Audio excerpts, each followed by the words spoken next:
सतगुरुदेव की जय। सर्वसंगत से प्रार्थना है, सत्संग प्रारंभ हो रहा है। कृपया सत्संग स्थल पर शांतिपूर्वक विराजमान होकर के श्रद्धा से सत्संग सुने। परमेश्वर की प्यारी आत्माओं से पुनर्निवेदन है, सत्संग प्रारंभ हो रहा है। कृपया सत्संग स्थल पर शांतिपूर्वक विराजमान होकर के श्रद्धा से सत्संग सुने। सत सही। संत रामपाल जी महाराज एक ऐसे महान संत जिन्होंने अपनी सतभक्ति, तत्व ज्ञान, करुणा और सेवा के बल पर समाज में नई मिसाल कायम की है। संत रामपाल जी महाराज की अगुवाई में उनके सभी सतलोक आश्रमों से समाज कल्याण के अद्भुत कार्यों ने समाज को सुनहरे भविष्य की एक नई उम्मीद दिखाई है।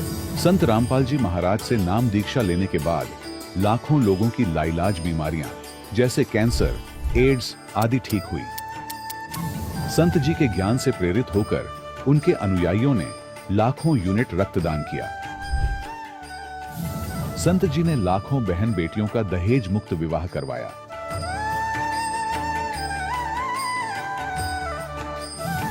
संत जी ने लाखों लोगों का नशा छुड़वाया, करोड़ों उजड़े परिवार बसे। संत जी के आश्रमों में समागम के दौरान निःशुल्क नेत्र चिकित्सा, दंत चिकित्सा प्रदान की जाती है। संत रामपाल जी महाराज द्वारा समय समय पर पर्यावरण संरक्षण के उद्देश्य से बड़े स्तर पर वृक्षारोपण किया जाता है। संत जी ने जरूरतमंदों को तत्काल राहत पहुंचाने के लिए एम्बुलेंस सेवा शुरू की। संत जी अपने अनुयायियों को देहदान के लिए प्रेरित करते हैं, जिससे मानवता की सेवा और चिकित्सा क्षेत्र में सुधार हो सके। संत रामपाल जी महाराज के सभी आश्रमों में हर रोज निःशुल्क भंडारा आयोजित किया जाता है, जहां हर वर्ग, हर जाति और हर धर्म के लोग एक साथ बैठकर भोजन करते हैं।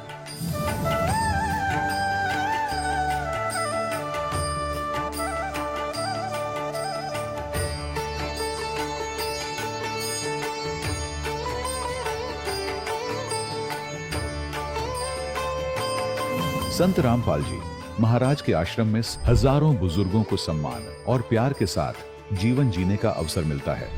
उनके खाने, रहने और स्वास्थ्य की पूरी जिम्मेदारी संत रामपाल जी महाराज उठाते हैं। अनाथ बच्चों के लिए संत रामपाल जी महाराज के सभी आश्रम किसी वरदान से कम नहीं। यहाँ उन्हें शिक्षा, संस्कार और भविष्य के लिए बेहतर अवसर प्रदान किए जाते हैं।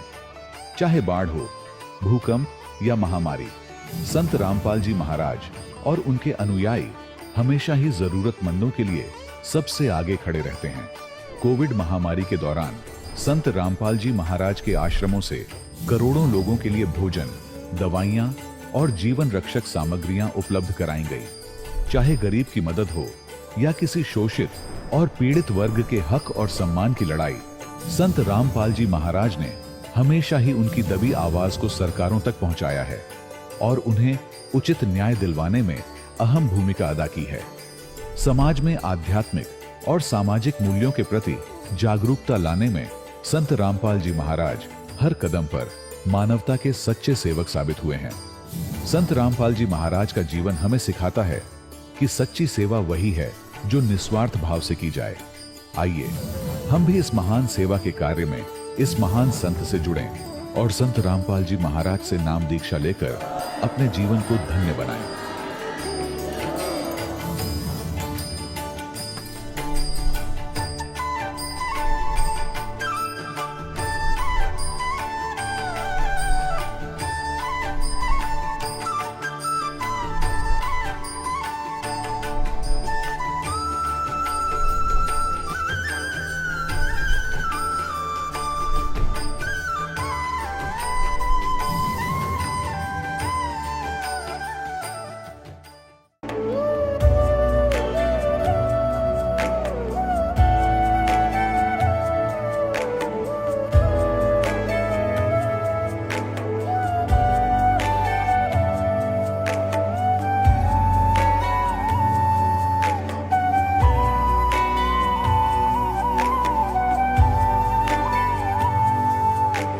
जब लग गुरु मिले न साचा, तब लग गुरु करो 10 पांचा। क्या गुरु बदल सकते हैं? क्या गुरु बदलने से पाप लगता है? अध्यात्म के इस मैदान में आखिर सही गुरु कौन है? गीता जी में वर्णित तत्वदर्शी संत कौन है? इन सभी प्रश्नों के उत्तर जानने के लिए अवश्य सुनिए जगत गुरु तत्वदर्शी संत रामपाल जी महाराज के मंगल प्रवचन। दोस्तों, आजकल हर कोई आध्यात्मिकता की बात करता है। कोई मंदिर में माथा टेक रहा है, कोई घर में माला जप रहा है, तो कोई ऑनलाइन बाबाओं के प्रवचन सुनकर मोक्ष की तलाश में है। लेकिन सवाल यह है, क्या ये सब करने से बिना किसी सही गाइड के आप उस रास्ते पर चल सकते हैं जो आपको जन्म मरण के चक्कर से आजाद कर दे? या फिर यह सब बस एक दिखावा है जो आपका समय, पैसा और आस्था तीनों लूट रहा है? गीता, वेद और कबीर साहेब की वाणी चीख चीख कर कह रही है कि बिना गुरु के भक्ति अधूरी है। फिर भी हम क्यों अंधेरे में भटक रहे हैं?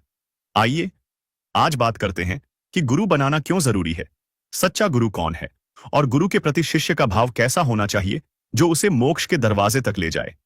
क्योंकि अगर रास्ता ही गलत चुन लिया तो मंजिल तो दूर, आपकी जिंदगी भी दांव पर लग सकती है। सवाल नंबर 1, क्या गुरु बनाना आवश्यक है? भक्ति तो घर में भी की जा सकती है, तो फिर हम गुरु क्यों बनाएं? सबसे पहले गीता की बात। संत रामपाल जी महाराज अपने सत्संगों में बताते हैं कि गीता अध्याय 4 श्लोक 34 में साफ कहा गया है, उस तत्व ज्ञान को तू तत्वदर्शी संतों के पास जाकर समझ। उनको दंडवत प्रणाम करने से, कपट छोड़कर नम्रता पूर्वक प्रश्न करने से वे परमात्मा तत्व को भली भांति जानने वाले ज्ञानी महात्मा तुझे तत्व ज्ञान का उपदेश करेंगे। यानी बिना गुरु के आप उस तत्व ज्ञान तक पहुंच ही नहीं सकते, जिसके प्राप्त होने से परमात्मा की प्राप्ति तथा मोक्ष प्राप्ति का रास्ता प्रशस्त होता है। अब गीता अध्याय 7 श्लोक 19 को देखिए। इसमें कहा गया है कि मेरी पूजा भी जन्म जन्मांतरों के अंत के जन्म में कोई ज्ञानी आत्मा ठीक से करता है, अन्यथा अन्य उपासना में ही लगे रहते हैं।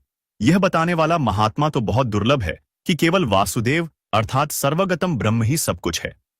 उसी की भक्ति से परम शांति प्राप्त होती है, उसी की भक्ति से सनातन परम धाम प्राप्त होता है, उसी की भक्ति से वह परम पद प्राप्त होता है जहां जाने के पश्चात साधक फिर लौटकर संसार में कभी नहीं आते। तो सवाल है, जब गीता ज्ञानदाता खुद कह रहा है कि सच्चा रास्ता गुरु से मिलता है, तो हम बिना गुरु के भटक क्यों रहे हैं? अब वेदों की सुनिए। यजुर्वेद अध्याय 40 मंत्र 10 में लिखा है कि कुछ लोग परमात्मा को निराकार मानते हैं, कुछ साकार। लेकिन सच्चाई क्या है, ये केवल तत्वदर्शी संत ही बता सकते हैं। यानी परमात्मा का असली स्वरूप समझने के लिए भी गुरु की जरूरत है। कबीर साहेब ने तो और साफ शब्दों में कहा, सतगुरु बोले अमृतवाणी, गुरु विन मुक्ति नहीं रे प्राणी। गुरु हैं आदि अंत के दाता, गुरु है मुक्ति पदारथ भ्राता। गुरु गंगा काशी अस्थाना, चारि वेद गुरु गमते जाना। गुरु है सुरसरी निर्मल धारा, बिन गुरु घट नाही हो उजियारा। 68 तीरथ भ्रमी भ्रमी आवे, गुरु की दया घर बैठ ही पावे। गुरु कहे सोई पुण्य करिए, मातु पिता दो कुल तरिए। गुरु पारस परसे नर लोई, लोहते कंचन होए सोए। शुकदेव के गुरु जनक बिदेही, वो भी गुरु के परम स्नेही। नारद गुरु प्रहलाद पठाए, भक्ति हेतु जिन दर्शन पाए। काकभूषण जोगजीत गुरु कीन्हा, अगम निगम सभी कही दीन्हा। ब्रह्मा गुरु कविरग्नि को कीन्हा, होम यज्ञ जिन आज्ञा दीन्हा।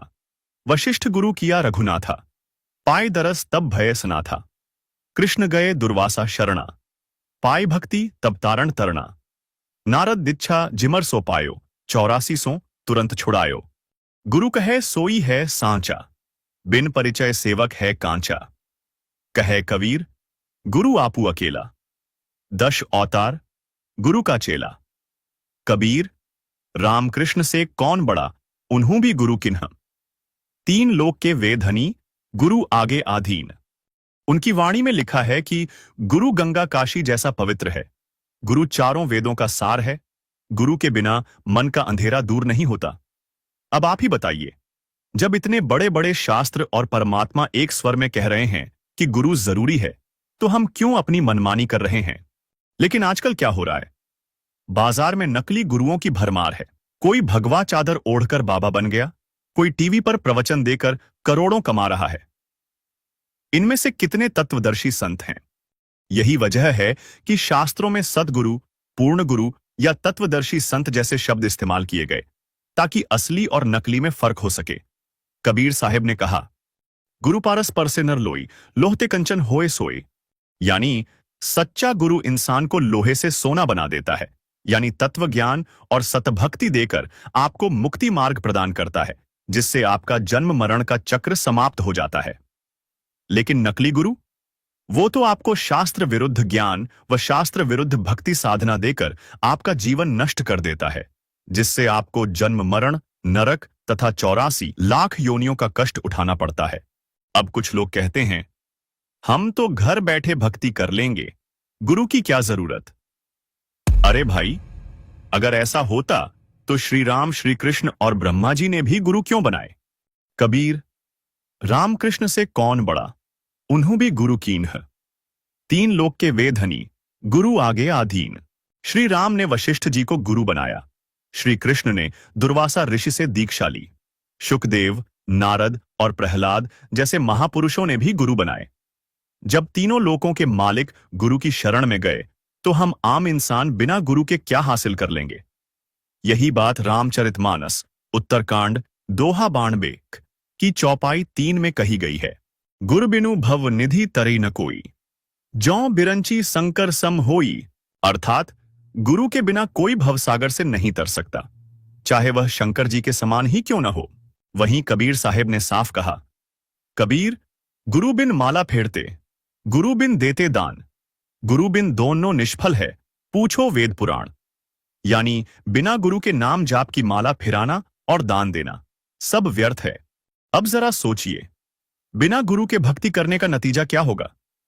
कबीर परमेश्वर ने हमें समझाने के लिए साफ शब्दों में कहा, कबीर, पीछे लाग गया जाऊं था मैं लोकवेद के साथ, रास्ते में सतगुरु मिले, दीपक दीन्हा हाथ।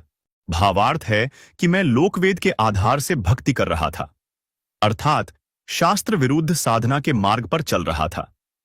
एक दिन तत्वदर्शी संत भक्ति के मार्ग पर मिल गए। उन्होंने शास्त्र विधि अनुसार शास्त्र प्रमाणित साधना रूपी दीपक दे दिया, अर्थात शास्त्रानुकूल साधना का ज्ञान कराया, तो जीवन नष्ट होने से बच गया। इस वाणी में कबीर साहिब ने शास्त्रों के खिलाफ की जाने वाली भक्ति क्रियाओं को लोकवेद कहा, यानी वो भक्ति जो सुन सुनाकर देखा देखी चल रही है। मंदिर में घंटा बजाना, तीज त्योहार पर पूजा करना या मूर्ति पूजा आदि करना, ये सब लोकवेद है। गीता अध्याय 16 श्लोक 23 में साफ लिखा है कि शास्त्रों के विरुद्ध मनमानी भक्ति करने से न सुख मिलता है, न सिद्ध, न मोक्ष। फिर श्लोक 24 में कहा गया कि कर्तव्य और अकर्तव्य की व्यवस्था में शास्त्र ही प्रमाण है।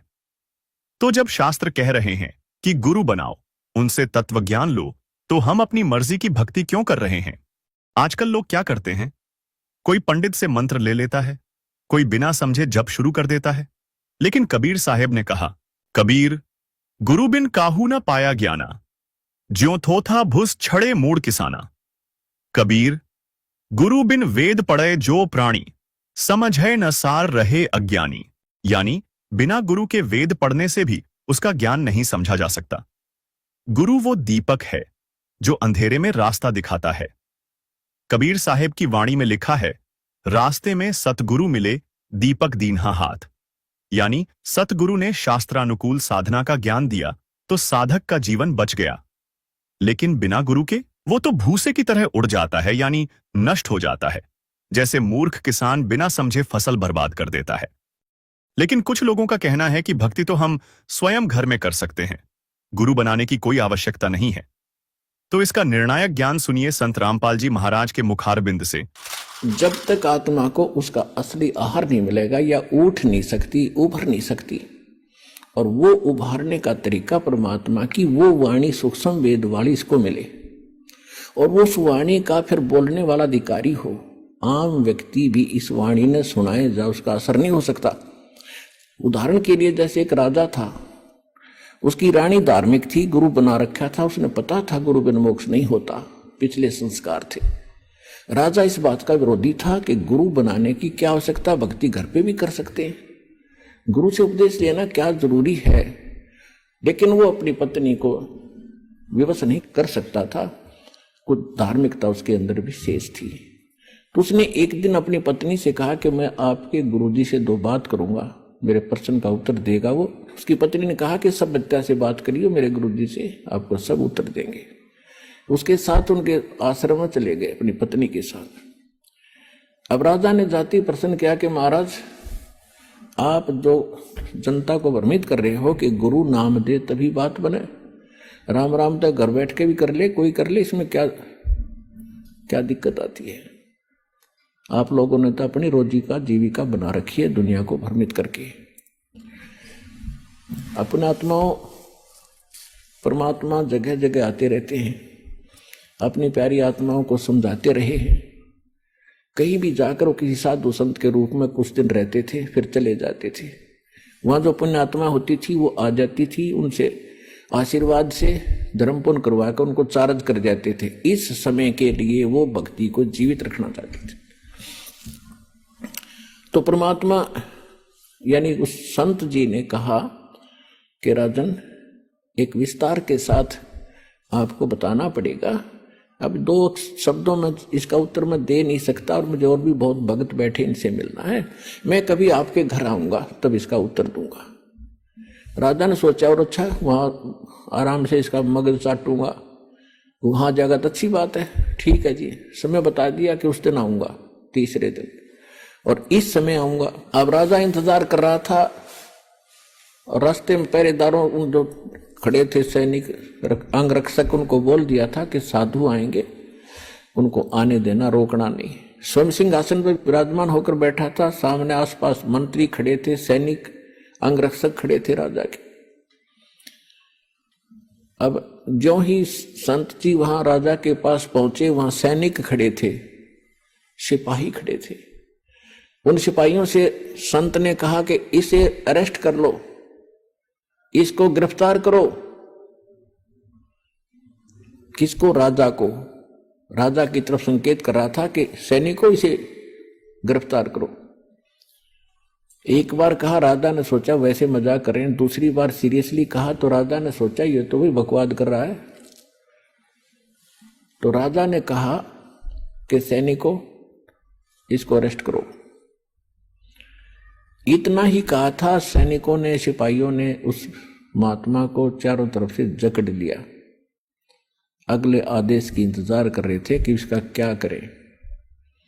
तब संत जी ने कहा कि महाराज, आप राजन आए अतिथि का, साधु संत का सत्कार किया करते हैं, कैसे बेइज्जती किया करते हैं।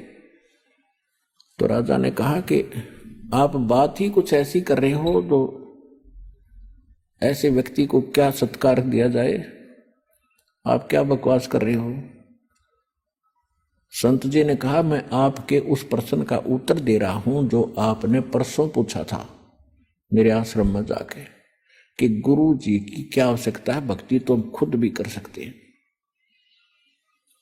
राजा बोला, ये खाक उत्तर दिया, तो आप तो मेरी गद्दी पर कब्जा करना चाहते हो कि तेरी गद्दी को तो मैं थूकूं भी को नहीं। पर बात सुनने में जो बात बताना चाहता था कि जैसे आज आपके वर्ड में पावर है, आपके शब्द में शक्ति है। मैंने वही शब्द बोला कि इसे अरेस्ट करो, गिरफ्तार करो, ये सैनिक टस से मस नहीं हुए। और आपने वही शब्द बोले, इसे गिरफ्तार करो, इन्होंने 1 सेकंड की देर नहीं करी, तुरंत गति में आगे। इसी प्रकार संत की शब्द में शक्ति होती है। जो वचन, वाणी, सत्संग वो करेंगे, उससे तुरंत असर होता है। उसको आम आदमी बकता रहो, उसे कोई असर नहीं होगा। और यही कारण रहा कि आज तक इन महापुरुषों की वाणी ग्रंथ बनाकर भी लोग जाप करते रहे, इसका पाठ भी करते रहे। कबीर साहिब के कबीर सागर से मूल पाठ बनाकर संध्या, सुबह, दोपहर, शाम करते रहे। उनसे असर नहीं हुआ, क्योंकि वो अधिकारी के मुख से नहीं प्राप्त था, आदेश नहीं था। तो अब इस दास को परमात्मा ने भेजा है आपके लिए अधिकारी बना के, और complete in all respect course देकर और अब आपका पूरे विश्व का कल्याण हो सकता है जब शरण में आकर भक्ति करोगे।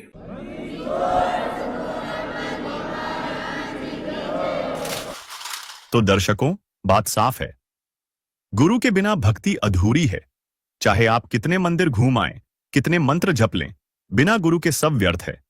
शास्त्रों में साफ लिखा है, गुरु होना अति आवश्यक है। सवाल नंबर 2, क्या हर गुरु सच्चा होता है? आजकल गुरु बनना फैशन हो गया है। कोई भक्तों को ठग रहा है, कोई मंदिर बनवाकर चंदा बटोर रहा है, तो कोई कथा के नाम पर लाखों करोड़ों कमा रहा है। लेकिन सवाल यह है, क्या ये लोग वाकई गुरु हैं? क्या इन्हें कथा करने का अधिकार है? क्या इनके पास वो ज्ञान है जो आपकी जिंदगी को बदल दे, मोक्ष प्रदान करवा दे, या ये सिर्फ आपके विश्वास का सौदा कर रहे हैं? दोस्तों, हर गुरु सच्चा नहीं होता। आज गुरु बनना एक बिजनेस बन चुका है, और इस बिजनेस में आम आदमी की आस्था और उसका पैसा ही सबसे बड़ा माल है। लेकिन जब बात सच्चे गुरु की आती है, तो क्या आप जानते हैं कि सच्चा गुरु कौन होता है? आइए इसकी पड़ताल करते हैं, एक पुरानी कथा और कुछ तथ्यों के साथ। सबसे पहले एक सत्य कथा जो संत रामपाल जी महाराज अपने सत्संगों में बताते हैं। द्वापर युग के अंत होने के समय की बात है। राजा परीक्षित को एक ऋषि के श्राप के कारण 7वें दिन तक्षक सर्प डसने वाला था। उनके उद्धार के लिए 7 दिन तक श्रीमद् भागवत सुधा सागर की कथा सुनाने का फैसला हुआ। दुनिया भर के पंडितों और ऋषियों से गुहार लगाई गई कि आओ कथा सुनाओ, लेकिन क्या हुआ? सभी ने हाथ खड़े कर दिए। यहां तक कि वेद व्यास जी, जिन्होंने श्रीमद् भागवत सुधा सागर लिखी, उन्होंने भी मना कर दिया। क्यों? क्योंकि वो जानते थे कि वो इस कथा को सुनाने के अधिकारी नहीं हैं। आखिरकार स्वर्ग से सुखदेव ऋषि को बुलाया गया, जिनके 7 दिन कथा सुनाने से राजा परीक्षित का मोह संसार से छूटा। तक्षक ने उन्हें डसा और उनकी मृत्यु हो गई। लेकिन उनके पुण्य और सुखदेव जी की कथा के कारण उन्हें स्वर्ग की प्राप्ति हुई, क्योंकि परमात्मा का विधान है, कबीर जहां आशा तहां बासा होई, मन कर्म वचन सुमरियो सोई। गीता अध्याय 8 श्लोक 6 में भी यही प्रमाण है कि हे भारत, परमात्मा का यह विधान है कि जो अंत समय में जिसमें आस्था रखकर स्मरण करता है, वह उसी को प्राप्त होता है। दोस्तों, स्वर्ग में सुख भोगने के पश्चात राजा परीक्षित वाली आत्मा वापस नरक में और फिर 1,84 में चक्कर काटेगी। ये काल ब्रह्म के 21 ब्रह्मांड का हार्ड एंड फास्ट रूल है, अर्थात अटल नियम है। लेकिन यह उपलब्धि भी 3 लोक के अधिकारी गुरु बिना प्राप्त नहीं हो सकती। अब सोचिए, अगर गलत गुरु कथा सुनाता तो क्या राजा परीक्षित को स्वर्ग प्राप्ति होती? नहीं। यह बताता है कि गुरु का अधिकारी होना बहुत जरूरी है। एक और उदाहरण सुनिए। जब प्रधानमंत्री किसी शहर में आ रहा हो तो उससे पहले कुछ लोग मंच पर गाना गाते हैं, भाषण देते हैं, ताकि भीड़ को प्रभावित किया जा सके। लेकिन वे जो कह रहे होते हैं उनमें से एक बात भी करने में सक्षम नहीं होते। प्रधानमंत्री आता है, 2 शब्द बोलता है, आगरा में स्कूल बनावा दो, रोहतक से झज्जर जाने के लिए 4 लाइन सड़क बनावा दो, और अगले दिन ही काम शुरू हो जाता है। क्यों? क्योंकि प्रधानमंत्री के शब्दों में शक्ति है। और यदि यही बात आप और हम जैसा आम व्यक्ति कहे तो हमारी बड़ी मूर्खता होगी, क्योंकि हमारे वचन में इतनी शक्ति नहीं है। जबकि प्रधानमंत्री के लिए यह सब साधारण बात है। लेकिन आज के गुरु, वो तो सिर्फ मंच पर गाना गाने का काम कर रहे हैं, आपके विश्वास का मनोरंजन कर रहे हैं, और आप तालियां बजा रहे हैं, जो कि इन गुरुओं की बड़ी मूर्खता है।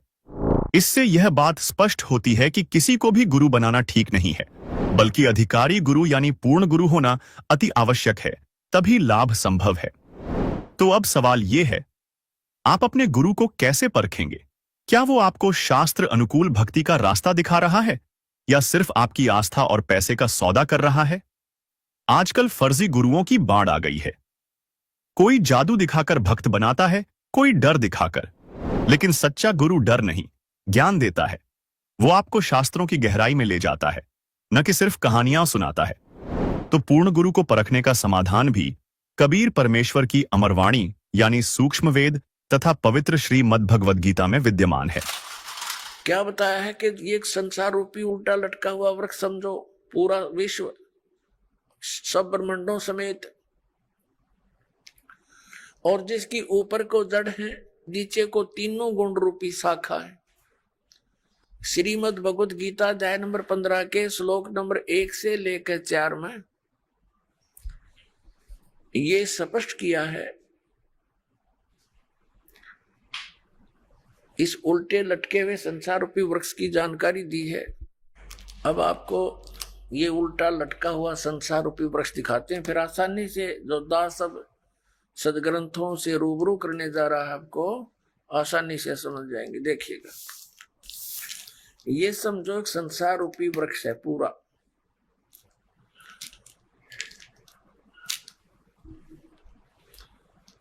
ऊर्ध्व मूलम अधः शाखम। देखिए श्रीमद् भगवत गीता अध्याय नंबर 15 का ये पंचदशो अध्याय यानी 15वां अध्याय है। 15वां अध्याय है, ये इसका प्रथम श्लोक है। इसमें कहा कि ऊर्ध्व मूलम अधः शाखम अश्वत्थम प्राहु अव्यम छंदासी यस्य पर्णानि ये तम वेद स वेदवित्। ऊर्ध्व मूलम इसका अर्थ है कि ऊपर को जड़ और नीचे को शाखा। अधः माने नीचे होता है, ये भ्रमित है, इन्होंने गलत कर दिया। अधः माने ब्रह्मा रूप मुख्य शाखा वाले, नहीं। ये दूसरा अध्याय में 15वें अध्याय के दूसरे श्लोक में 2 बार अधः है, अधः अधः। इसका अनुवाद इन्होंने इसके अगले पृष्ठ पे किया है। अधः माने नीचे, अधः माने नीचे, अधः माने नीचे, ऊर्ध्व माने ऊपर, अधः माने नीचे, अधः माने नीचे। तो हम यहां इसको शुद्ध कर लेंगे, इन्होंने गड़बड़ कर दी थोड़ी सी, ये बेईमानी करके जान के समझ में ना आई। अब हम फिर 15वें अध्याय के प्रथम मंत्र में फिर आगे हैं। ऊर्ध्व मूलम ऊपर को जड़ और अधः शाखम नीचे को शाखा वाला, अश्वत्थम प्राहु अव्यम ये संसार रूपी पीपल का अविनाशी वृक्ष कहा है। छंदासी यस्य पर्णानि इसके जो पत्ते आदि जो है इसके छंद हैं, विभाग हैं, पार्ट हैं। ये तम वेद उन सभी भागों को जो जानता है, तम उन उस अज्ञान अंधकार में छपे हुए उन सब विभागों को जानता है। स वेदवित् वह वेद के तात्पर्य को जानने वाला है, अर्थात वो तत्वदर्शी संत है। ये देखिएगा, आदि पुरुष परमेश्वर रूप मूल वाले, ये भाव कहने का ये है कि ऊपर को जो जड़ है ये वाली, ये ऊपर को जो जड़ है ये तो समझो ऊर्ध्व मूलम तो है आदि पुरुष परमेश्वर यानी परम अक्षर ब्रह्म, ये तो है वो सच्चिदानंद घर ब्रह्म समझो ये जड़ें तो। और ये तना अक्षर पुरुष, ये परम अक्षर पुरुष, ये तना अक्षर पुरुष। ये देखिएगा, ये पूर्ण ब्रह्म कहो, परमेश्वर कहो, परम अक्षर ब्रह्म कहो या सच्चिदानंद घन ब्रह्म कहो, ये जड़ें हैं। जैसे ये जड़, ओनली जड़, और फिर इसके बाहर जो जमीन से बाहर दिखाई देता है इसको पेड़ बोलते हैं। गीता ज्ञान दाता ने केवल इतना ही कहा कि ऊर्ध्व मूलम ऊपर को जड़ और नीचे को शाखा वाला, ये संसार रूपी पीपल का वृक्ष कहा है। और जो संत इसके सभी छंद यानी विभागों को जानता है, स वेदवित् वो तत्वदर्शी संत है। परमेश्वर कबीर जी ने 600 वर्ष पहले आकर कहा था, तत्वदर्शी संत की भूमिका बताई थी अपने सच्चिदानंद घन ब्रह्म की वाणी में, अपने मुख कमल से बोलकर। वो ऐसी ही लीला करता है, वेद भी प्रमाण देते। 600 वर्ष पहले लगभग परमात्मा ने बताया था कि अक्षर पुरुष एक पेड़ है जो जमीन से बाहर दिखाई देता, उसको वृक्ष बोलते। अक्षर पुरुष एक वृक्ष है और सरपुरुष वा की डार जिसको निरंजन भी कहा है, ज्योति निरंजन। और तीनों देवा रजगुण ब्रह्मा सतगुण विष्णु तम गुण शिव जी, तीनों देवा शाखा हैं और पात रूप संसार। अब गीता ज्ञानदाता कहता है कि जो इस संसार रूपी वृक्ष के जो ऊपर को जड़ नीचे को शाखा वाला उल्टा लटका संसार रूपी वृक्ष है, जो इसके सभी छंद यानी सभी विभागों को बता देगा। वो तत्वदर्शी संत है, वो वेद के तात्पर्य को जानने वाला है। अब देखिएगा, परमात्मा ने 600 वर्ष पहले बता दिया था कि अक्षर पुरुष एक पेड़ है, ज्योति निरंजन यानी सर्वपुरुष वा की डार और तीनों देवा शाखा है, ये पात रूप संसार। अब देखो, परमात्मा ने बताया कबीर अक्षर पुरुष एक पेड़ है, निरंजन वा की डार, इसको सर्वपुरुष भी कहते हैं ज्योति निरंजन को, और तीनों देवा रजगुण ब्रह्मा सतगुण विष्णु तम गुण शिव जी रूपी शाखा है, ये पात रूप संसार। ये देखिएगा, ये क्योंकि ये जमीन से ये प्रोक्ष है, पूर्ण परमात्मा तो गुप्त है। जमीन में जैसे जड़ प्रोक्ष होती है, जमीन में जैसे जड़ प्रोक्ष होती है। अब ये तना ये अक्षर पुरुष है, अक्षर पुरुष एक पेड़ है और सरपुरुष वह की डार, ये मोटी डार। सरपुरुष कहो, ज्योति निरंजन कहो, काल ब्रह्म कहो, और तीनों देवा रजगुण ब्रह्मा सतगुण विष्णु तम गुण शिव जी, ये शाखा है। और पात रूप संसार तो सच्चिदानंद घन ब्रह्म की वाणी में ये कंप्लीट ज्ञान लिखा हुआ है। गीता जी के अध्याय नंबर 4 के श्लोक नंबर 32 का ये निष्कर्ष है कि उस सच्चिदानंद घन ब्रह्म की वाणी में सब साधना यानी धार्मिक अनुष्ठानों की जानकारी बहुत विस्तार के साथ और यथार्थता से दे रखी है। उससे पूछो। और तत्वदर्शी संत की पहचान बता दी कि वो तत्वदर्शी संत बताएंगे तो कैसा होगा, वो जो संसार रूपी वृक्ष के सभी विभागों को बता देगा। स वेदवित व वेद के तात्पर्य को जानने वाला है, अर्थात वो तत्वदर्शी संत है। देखना, अब हम पढ़ रहे हैं, इन्हीं की वाणी पढ़ेंगे। आदि पुरुष परमेश्वर मूल वाले अधः शाखम, नीचे को शाखा, ये गलत अनुवाद किया है, बेईमानी कर रखी है। और संसार रूपी पीपल के वृक्ष को अविनाशी कहते हैं, वेद जिसके पत्ते कहे गए, संतों का अर्थ वेद कर दिया। और उस संसार रूप वृक्ष को जो पुरुष मूल सहित जड़ से लेकर और पत्तों तक, ये समझो, मूल सहित तत्व से जानता है, स वेदवित, वह वेद के तात्पर्य को जानने वाला है। वो तत्वदर्शी संत है, वो वास्तव में ज्ञानी तत्वदर्शी संत। अब इसको थोड़ा सा और आगे पढ़ेंगे। जैसे इस पुस्तक में आगे देखिए, अध्याय नंबर 15 के श्लोक नंबर, अब एक हमने पढ़ लिया, दूसरा देखो। इसमें लिखा है कि उस संसार रूपी वृक्ष की तीनों गुण रूप ये शाखाएं हैं। विषय पर वाला ये शाखाएं हैं, बस इतना ही लिखना था। नीचे और ऊपर फैली हुई, सर्वत्र नहीं, क्योंकि पृथ्वी लोक पर यह ज्ञान बोला जा रहा था। और श्री ब्रह्मा, श्री विष्णु, श्री रजगुण ब्रह्मा, श्री सतगुण विष्णु, श्री तमगुण शिव जी की जो पहुंच है, रीच है, उनकी जो पहुंच है, जो उनका प्रभुता है उनकी, वो केवल इन 3 लोकों पर है। पृथ्वी लोक, नीचे पाताल लोक और ऊपर स्वर्ग लोक। इन 3 लोकों पर इनकी प्रभुता है, यहां तक इनकी पहुंच है। ये एक एक विभाग के मंत्री हैं। और पृथ्वी लोक पर यू बोला जा रहा है क्या ना, ऊपर और नीचे यानी स्वर्ग और नीचे पाताल तक इनकी क्षमता है। रजगुण ब्रह्मा सतगुण विष्णु तमगुण शिव जी की। देखना, श्रीमद् भगवत गीता अध्याय नंबर 15 का हम श्लोक नंबर अब दूसरा पढ़ रहे हैं। उस संसार वृक्ष की तीनों गुण रूप शाखा, ये है अधः च ऊर्ध्वम प्रसरता तस्य शाखा गुण प्रवर्धा। अब यहां तीनों गुण रूप जल से बड़ी हुई शाखाएं नहीं है, यह है विषय पर वाला शाखा, विषय विकारों की शाखाएं हैं, ऐसा समझो। इन्हें गलत कर रखा है। नीचे और ऊपर, सर्वत्र नहीं, नीचे और ऊपर फैली हुई है। और मनुष्य लोक में, यहाँ पृथ्वी लोक पर कर्मों के अनुसार बांधने वाली, यानी कर्मों के आधार पर ये हमें सुनियोजित रखने वाली भी मुख्य कारण है। मूलानी माने जड़ है, ये मुख्य कारण है।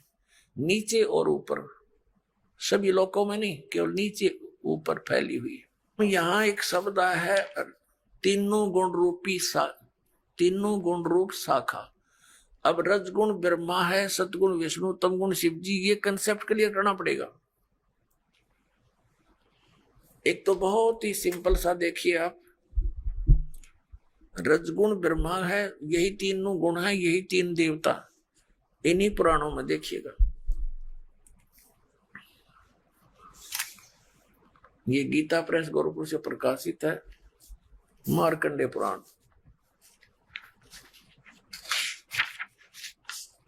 ये वही मार्कंडे पुराण है, सचित्र मोटा टाइप। अब ये कहां से छपी है, यहां से देखना। प्रकाशक एवं मुद्रक हैं गीता प्रेस गोरखपुर, गोविंद भवन कार्यालय, कोलकाता का संस्थान। ये इनके फैक्स और फोन नंबर है। इसके 123 नंबर पर आपको दिखाते हैं। संक्षिप्त मार्कंडे पुराण 122 पृष्ठ से शुरू करेंगे। ये मार्कंडे जी बोल रहे हैं, मार्कंडे जी अपना ज्ञान बता रहे हैं, इसके सामने आ जाते हैं। यहां रजोगुण प्रधान ब्रह्मा, तमोगुण प्रधान रुद्र और सत्व प्रधान श्री विश्वपालक विष्णु है। यही तीन देवता हैं और यही तीन गुण हैं। यही तीन देवता हैं, रजगुण ब्रह्मा, सतगुण विष्णु, तमगुण शिव जी। और यही तीन देवता कहो चाहे इनको तीन गुण कहो। हुआ कंसेप्ट क्लियर? वैसे तो बुद्धिमान को कहते हैं संकेत बहुत होता है, लेकिन फिर भी ये बहुत गहरी जड़ें हैं इस अज्ञान की हमारे अंदर, और प्रमाण देते हैं। देखिएगा, ये है श्रीमद् देवी भागवत हिंदी टीका सहित भाग 1। ये कहां से प्रकाशित है? ये है अथ देवी भागवतम भाषा सभाष्टिकम समातम, खेमरा श्री कृष्ण दास प्रकाशन, मुंबई 4। अब यहां देखना, इसमें संस्कृत भी साथ है, बहुत कमाल है। ये है अथ श्रीमद् देवी भागवते भाषा टीका युक्ते तृतीय स्कंद प्रारंभते। तीसरा स्कंद प्रारंभ हुआ। अब इसके 11वें पृष्ठ पर, तीसरे स्कंद में 11वां पृष्ठ पर हम अब आ गए हैं। 5वां अध्याय है ये। 5वें अध्याय का 8वां श्लोक है। 7वां समाप्त हुआ, 8वां पढ़ेंगे। भगवान शंकर कह रहे हैं, हे माता, यदि हमारे ऊपर सदा आप दया युक्त हो तो हमको तमोगुण में किस प्रकार प्रदान किया है? ब्रह्मा रजोगुण और हरि सतगुण युक्त किए हैं। क्यों युक्त किए हैं? अब यहां हम हिंदी भी पढ़ेंगे। हिंदी हमने पढ़ ली, संस्कृत पढ़ेंगे। ये 7वां श्लोक समाप्त हुआ, 8वां प्रारंभ हुआ। यदि दया धर्मना न सदाम्बिके कथम अहम, किस प्रकार मैं विहित से बना दिया, उत्पन्न कर दिया तमोगुण।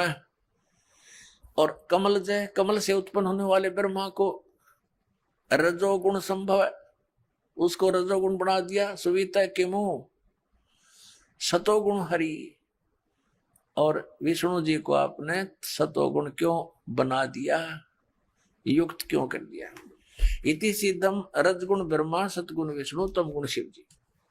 अब हम आते हैं उस पवित्र सदग्रंथ अपनी श्रीमद् भगवद गीता के, और श्लोक नंबर 2 पर देख। 15वें अध्याय का 2, अध्याय नंबर 15 का मंत्र नंबर 1 तो हमने पढ़ लिया कि ऊपर को जड़ नीचे को शाखा वाला ये संसार रूपी पीपल का विनाशी वृक्ष कहा गया है। और छंदासी यस्य प्रणानी, उसके सभी भाग पत्ते आदि भाग हैं। यह तम वेद, जो उसको जानता है, स वेदविद। ये हमने सारा पढ़ लिया। आदि पुरुष परमेश्वर तो समझो उसकी जड़ है परम अक्षर ब्रह्म, और अधः माने नीचे है, ये गलत अनुवाद है इनका।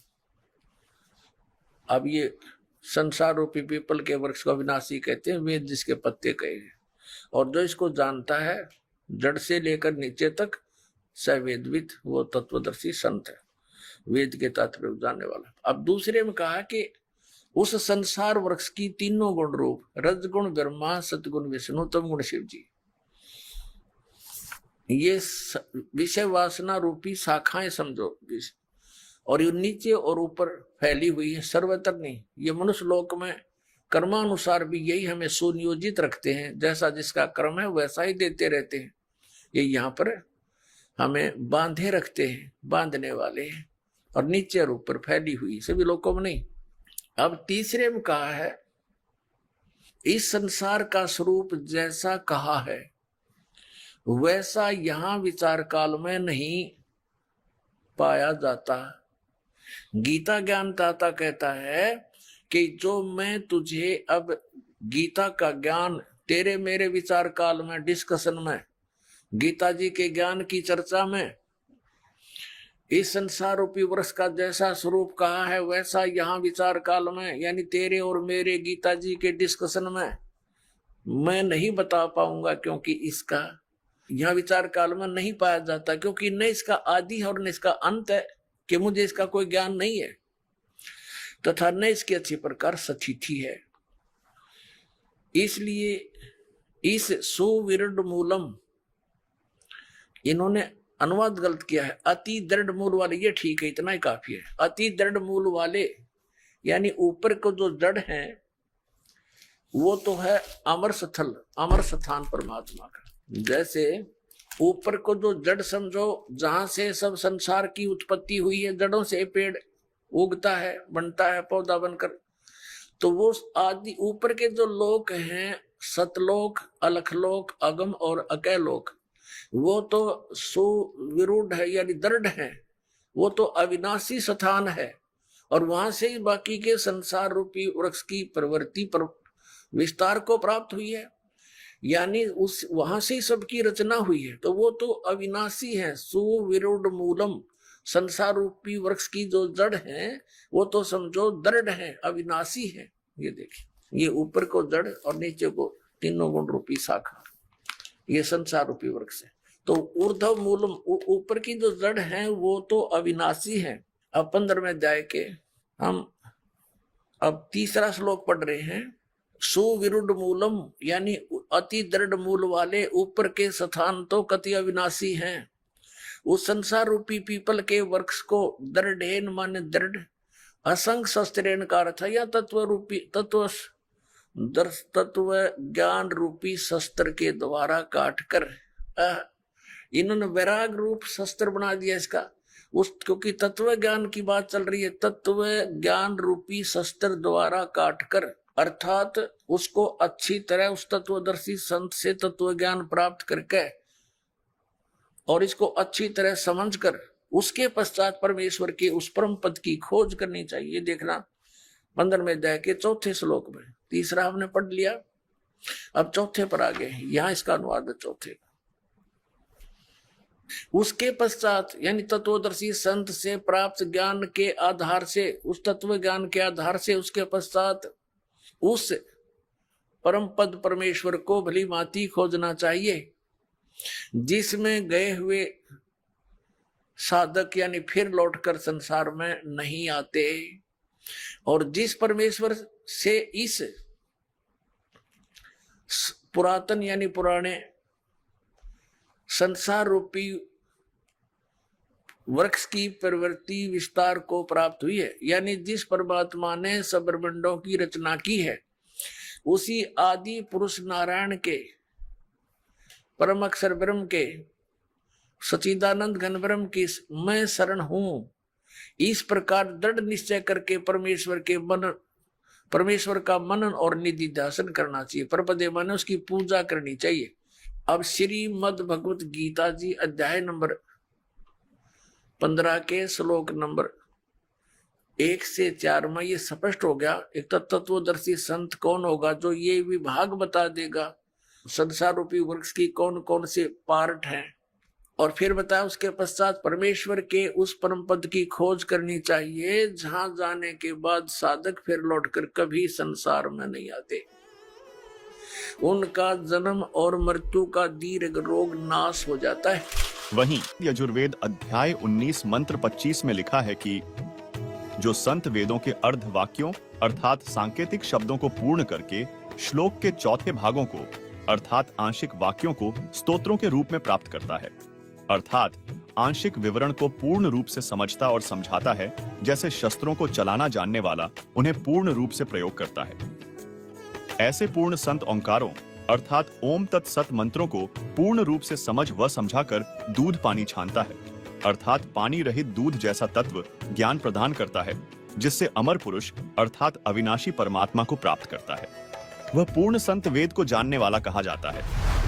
तथा यजुर्वेद अध्याय 19 मंत्र 26 में लिखा है कि वह पूर्ण संत 3 समय की प्रार्थना की साधना बताता है। सूर्य के उदय अस्त से बने एक दिन के आधार पर प्रथम श्रेष्ठता से सर्व देवों के मालिक पूर्ण परमात्मा की पूजा तो प्रातः काल करने को कहता है, जो पूर्ण परमात्मा के लिए होती है। दूसरी दिन के मध्य में करने को कहता है, जो सर्व देवताओं के सत्कार से संबंधित अमृतवाणी द्वारा साधना करने को कहता है।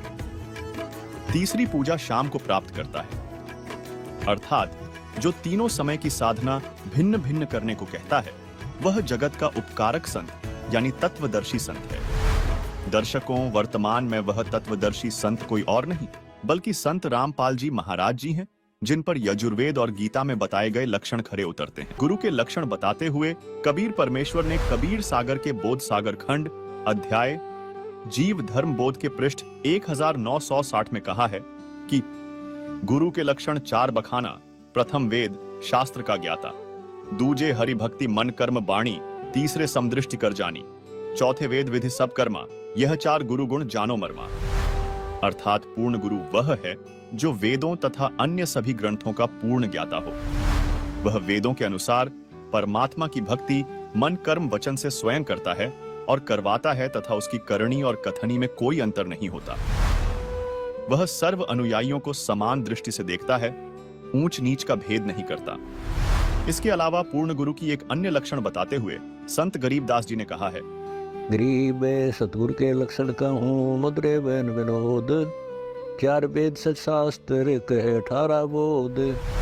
अर्थात जो सच्चा गुरु अर्थात सदगुरु होगा वह ऐसा ज्ञान बताता है कि उसके वचन आत्मा को आनंदित कर देते हैं, बहुत मधुर लगते हैं, क्योंकि वे सत्य पर आधारित होते हैं। कारण है कि सदगुरु 4 वेदों तथा सर्व शास्त्रों का ज्ञान विस्तार से कहता है। जैसे 4 वेद एक बोध हैं, 18 पुराण भी एक बोध हैं।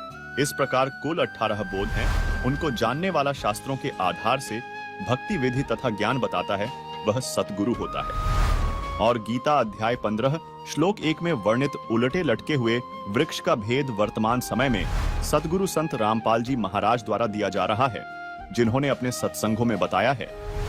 कबीर अक्षर पुरुष एक पेड़ है, क्षर पुरुष वाकी डाल, तीनों देवा शाखा हैं, पात रूप संसार, हम ही अलख अल्लाह हैं, कुतब गौस अरू पीर, गरीबदास खालिक धनी, हमरा नाम कबीर। अर्थात कबीर जी ने कहा है कि इस संसार रूपी वृक्ष की मूल यानी जड़ रूप करतार मैं हूं। गीता अध्याय 15 श्लोक 17, गीता अध्याय 8 श्लोक 9 में जो उत्तम पुरुष परमात्मा कहाँ है, जो तीनों लोकों में प्रवेश करके सबका धारण पोषण करने वाला अविनाशी परमेश्वर कहाँ है, वह मैं कबीर हूं। दर्शकों, जैसे पेड़ की परवरिश मूल यानी जड़ से होती है, इसी प्रकार परम अक्षर ब्रह्म कबीर जी से असंख्य ब्रह्मांडों की परवरिश होती है। क्योंकि संत रामपाल जी महाराज ने अथर्व वेद कांड 4 अनुवाक 1 मंत्र 7, यजुर्वेद अध्याय 40 मंत्र 8 तथा ऋग्वेद मंडल 1 सूक्त 1 मंत्र 5 सहित अन्य वेद मंत्रों से आंखों देखे गवाहों की वाणियों से स्पष्ट किया है कि सर्व सृष्टि के रचनहार कबीर जी हैं।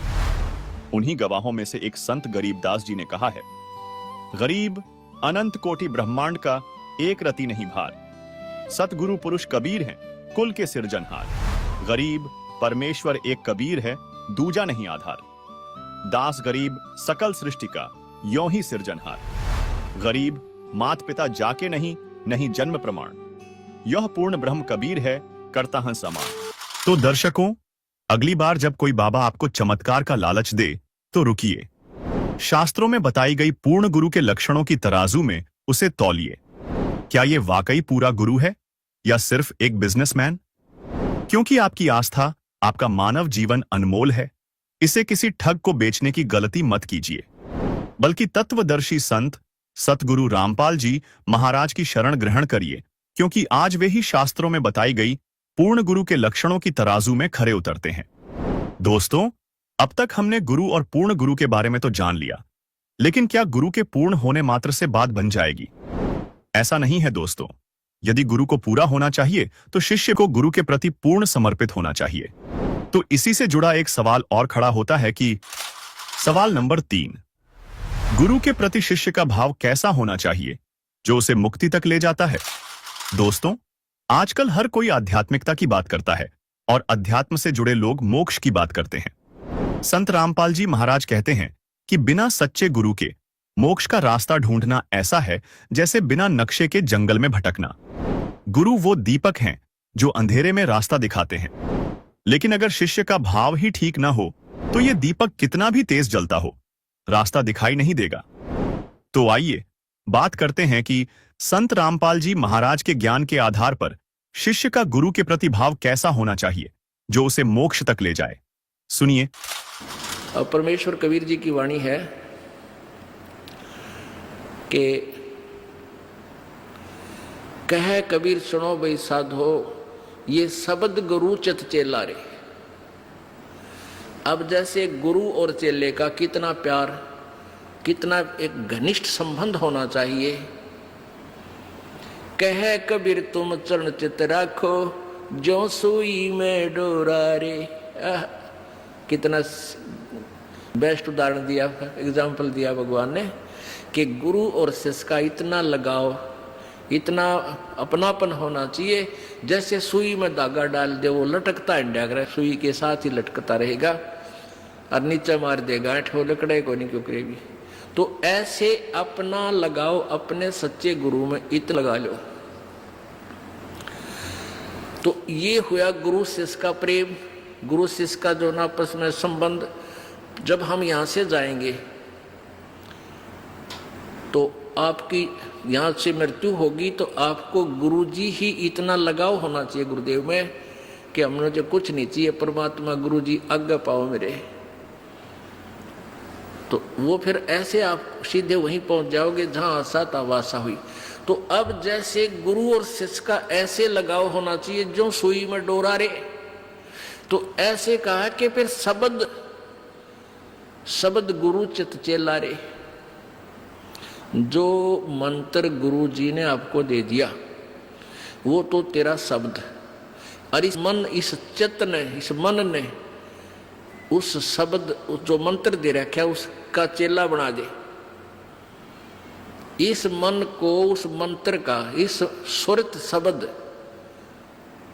सुरत शब्द समावे। तेरी सुरती, तेरी मन, तेरी आत्मा उस दिए हुए मंत्र के साथ ऐसे चिपकी रहे, ऐसा ध्यान रखे, इतना उसका सिमरण करे जो सुई में डोरा रे। यानी ऐसे सुरत और शब्द इसको बोलते हैं। जो गुरुजी ने मंत्र आप दिया है उसके साथ इस मन को इतना जोड़ दे जैसे गुरु और चेले का प्यार हो। तो अब कहते हैं सुर कहे कबीर सुनो भी साधो, अब शब्द गुरु चित चेला रे।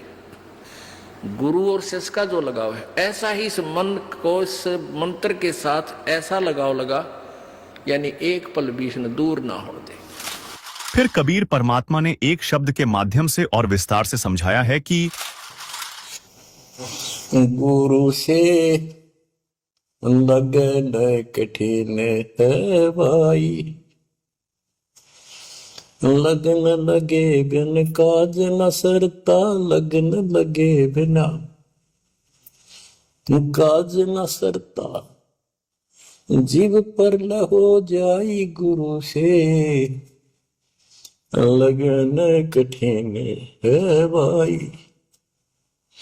जैसे पपैया प्यासा बूंद का पिया पिया टेर लगाई, जैसे पपैया प्यासा बूंद का पिया पिया टेर लगाई, प्यासे प्राण निकल जा बेशक, प्यासे प्राण निकल जा बेशक, और नीर ना भाई गुरु से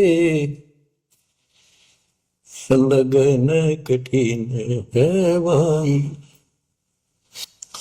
लगन लगे बिन काज न सरता, लगन लगे बिन काज न सरता, जीव पर हो जाई गुरु से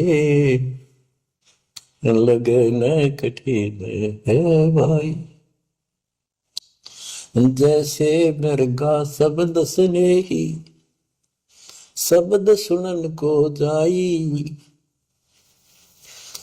जैसे मृगा शब्द स्नेही शब्द सुनन को जाई, शब्द सुने और प्राण दान दे, शब्द सुने और प्राण दान दे, तन की रे सुध नाही गुरु से लगन कठिन है भाई।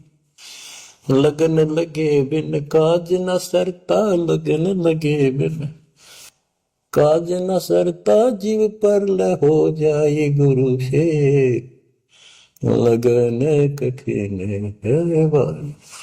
जैसे सती चढ़ी सता करे अपने पिया लो लाई, अग्नि देख डरे नहीं मन में, पिया संग जल जाई गुरु से लगन कठिन है भाई।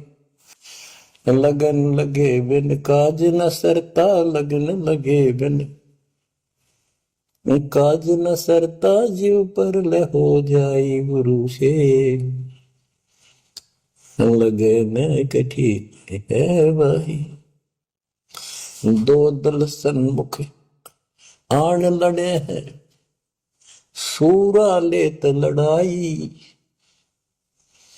दो दल सम्मुख जब आन लड़े हैं, सूरवीर सूरा लेत लड़ाई, टूक टूक हो गिर धरती पे, टूक टूक हो गिर धरती पे, मैदान छोड़ ना जाई गुरु से लगन कठिन है भाई। लगन लगे बिन काज न सरता, लगन लगे बिन काज न सरता, जीव पर हो जाई गुरु से लगन कठिन है भाई।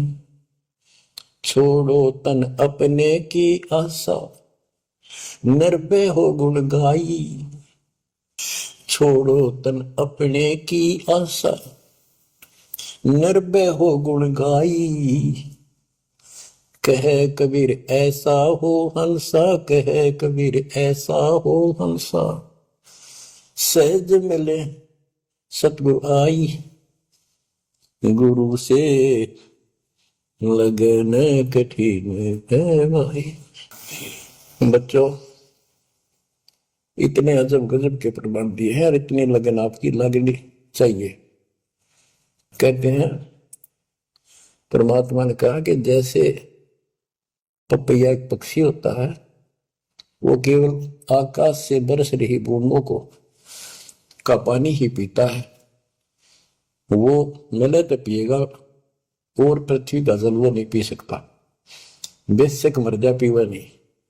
इसी प्रकार अपने कबीर भगवान के अतिरिक्त, अपने गुरु के अतिरिक्त सोपन में भी किसी की इच्छा ना हो, वो लगन लागी सतगुरु में। फिर कहते हैं जैसे मृग इसके अंदर एक कान विषय प्रबल होता है, शब्द सुनने का अपने आप शिकारी के पास चला जाता है, वैसे मारो तो जीव पर पीछे नहीं हटता। तो इसी प्रकार कहते दो दल सम्मुख आन लड़े, सूरवीर लेत लड़ाई,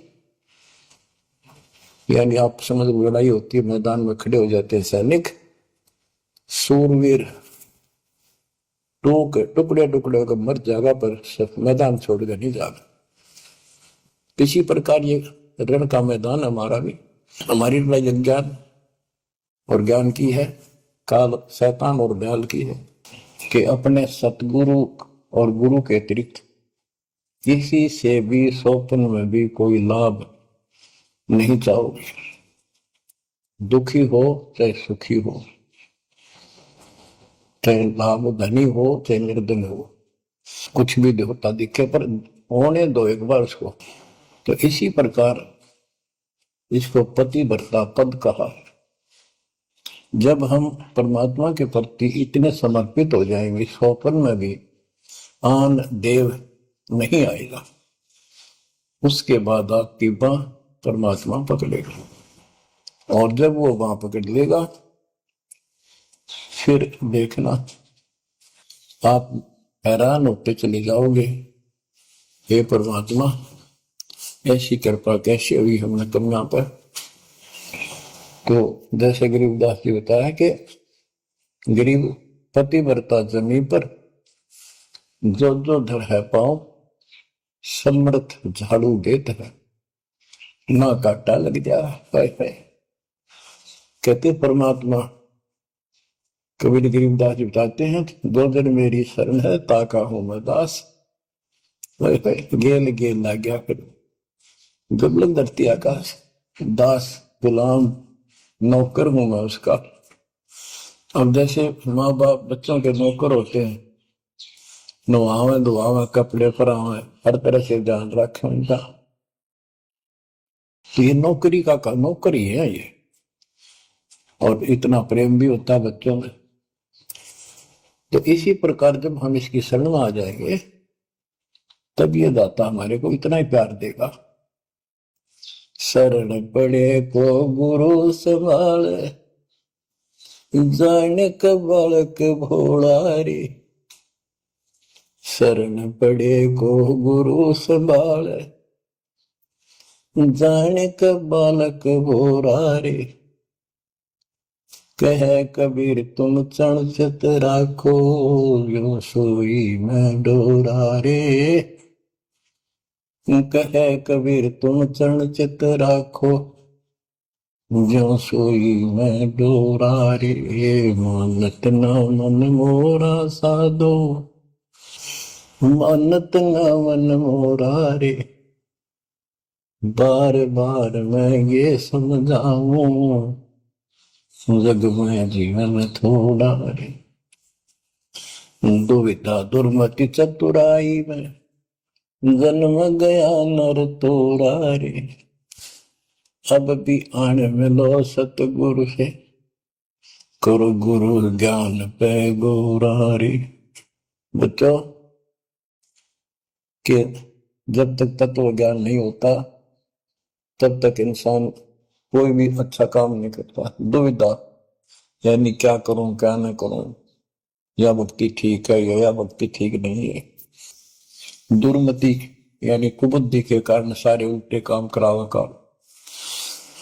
अब जैसे प्रसंग कर रहा था कि सतगुरु की शरण में आ जाओ, उसके आने के बाद वो कितना प्यार देता है, कैसे आपकी रक्षा करता है, आपका पोषण करता है, दुख निवारण करता है। गरीब जोजन मेरी शरण है ताका हूं मैं दास, गेल गेल ला गया जब लग धरती आकाश। तो उसका दास का अर्थ गुलाम, नौकर। पतिव्रता जमीन पर जो जो धर है पाँव, समर्थ झाड़ू देते हैं ना काटा लगता है। जब आप इस पद पर आ जाओगे, समर्पित हो जाओगे, स्वप्न में भी किसी अन्य देव देवता का इष्ट रूप में समझ ना करोगे, उस समय मालिक आपकी बांह पकड़ेगा। जैसे आपको बहुत बार बताया है, कबीर साहब अपनी प्यारी आत्मा गरीबदास जी को साथ लेकर के सतलोक के ऊपर के सब लोक दिखाए, ब्रह्मा विष्णु महेश के धाम दिखाए, नरक और स्वर्ग दिखाए, 21 ब्रह्मांड का सारा प्रकरण दिखाया, व्यवस्था दिखाई। फिर अक्षर पुरुष के 7 संख ब्रह्मांड एक दृष्टि से दिखाए, उनको पार करके फिर और गुफा में गए। बौर गुफा पार करके फिर सतलोक पहुंचे। सारी व्यवस्था दिखाकर अपने बच्चे को और फिर छोड़ा। तो जब धर्मराय दरबार में गए, धर्मराज जो न्यायाधीश है, सबके अकाउंट रखता है, पाप पुण्य का लेखा रखता है, उसके अनुसार उनको आगे को कुछ भी देना लेना है उनको करता है। तो उसके सामने ब्रह्मा विष्णु महेश भी विवश है, क्योंकि कर्मों के अधीन है ये सारे, इन्होंने भी कर्म भोगने पड़ते हैं। केवल परमात्मा कबीर जी की शरण आने के बाद परमात्मा प्रारब्ध के भी कर्म काट देता है और पूर्व जन्म के संचित पाप कर्मों का भी नाश कर देता है। करता उसका है जो इस पद पर आ जाता है और सच्चे नाम की सच्चे दिल से भक्ति करता है। या कर्ता में भक्ति करते हैं, मानव को संदेश है, उसमें स्त्री पुरुष दोनों आ जाते हैं। धर्मराय दरबार में दे कबीर तलाक, मेरे भूल ले चुके हैं उसको पकड़िए मत कजाक। अब देखो, एक चीफ जस्टिस को जाके 21 ब्रह्मांड के चीफ जस्टिस को जाके और धमकाया कबीर साहब ने, और वो खड़ा होके कुर्सी छोड़ के हाथ जोड़ के बोले पुरुष कबीर से, धर्मराय कर जोड़, तेरे हंस को चंपू ने मन 2 लाख करोड़। फिर कहते हैं, मद हारी जारी नरा भांग तमाकू खाई, पर दारा पर घर तक है उनको लोग नाई। धर्मराय विनती करे, सुनियो पुरुष कबीर, उनको तो मैं पकड़ूंगा और जड़ हूं तो वजीर। क्योंकि वो कर्मों से रत है, मुख से कहें कबीर, उनको निश्चय पकड़ूंगा, जड़ हो तो वजीर। यानी जिनके पिछले संस्कार जमा है, पाप है, प्रारंभ में है, आज वैसे वो आपका नाम लेते हैं, उनको मैंने दंड देना पड़ेगा, क्योंकि मेरे अकाउंट में है, वो पूरा कराऊंगा, वो मेरे बस से बाहर है। कबीर साहब बोले, कबीर साहब ने गरीबदास जी बताते, मेरे वाला अकाउंट उठाया, 23 वाला अकाउंट उठाया और वहीं पाड़ दिया। बोले, करम भरम ब्रह्मंड के मैं पल में कर हूं नेस, जिन हमारी 2 ही दी सो करो हमारे। उसके बाद गरीबदास ने नीचे आके जो बातें बताई वो एक अमर ग्रंथ रूप में लिपिबद्ध हुई। यम किंकर कर जोड़ चले तिस देख रे, धर्म राय के अंक मिटावे लेख रे, जीव गुनी नहीं गा बाठा डे गही, दर्ग मंज हजूर पकड़ छेकी बही, सोन मंडल सतलोक अगमपुर धाम है, धनबंदी छोड़ कबीर तुम्हारा नाम है। देवदास जी बताते हैं कि यम के दूत जो यहाँ के लाट साहब को भी घसीट कर ले जाते हैं तो सत भक्ति नहीं करता। यम किंकर कर जोड़ चले तिस देख रे, कबीर साहब को देखते ही यम के दूत हाथ जोड़ कर उनको और दूर चले जाते हैं। इतने भयंकर विकराल शरीरों वाले। और मेरे सामने धर्मराज के दरबार के सारे वो वही पाड़ दी, वही यानी वो पैड जहां अकाउंट लिखा गया था। फिर कहते जीव यूनी नीजा मां ठाडा गही, ठाडा मीन समर्थन, ये हमारे हरियाणवी भाषा का शब्द है ठाडा, जो ताकतवर होता है। जो कई कहते हैं भाई इस पहलवान के साथ कुश्ती कर ले, तो दूसरा कहता है यूं मेरे से ठाडा है, सक्षम है, मैं नहीं लड़ सकता। और दरगाह मंज हजूर पकड़ छेकी बही, छेकी माने पाड़ दी, वही पैड जिसमें मेरा अकाउंट लिखा था, और उस मालिक का सतलोक स्थान है, उसका नाम बंदी छोड़ कबीर नाम है। आपको उदाहरण दिया था, कई बार देता हूं। बहन के यहाँ बारिश होगी ज्यादा, किसान थे, भाई भी और बहन भी। बहन जहाँ ब्याह रखी थी, विवाह रख रखा था, वहां जमीन अच्छी थी, उसने बारिश पर निर्भर होती थी खेती। आज से 50 साल पहले ये व्यवस्था सारे थी। बहुत ही कम स्थानों पर नहर का पानी सिंचाई के लिए होता था। पता चला कि बहन के यहाँ बारिश होगी, भाई अपने बैल लेकर, अपना हल लेकर के बहन की मदद कराने चला गया। वो दूसरे खेत में भेज दिया कि तू वहां जा, और उसका जीजा दूसरे खेत में खेत बांटने चला गया। उसको दूसरे खेत में भेज दिया। खेतों से वो परिचित था, आता जाता रहता था। वहां दिन में सारा दिन काम किया। दोपहर को बैलों को पानी पिलाने के लिए गया तो एक जोड़ी थी तालाब था उस खेत के आसपास।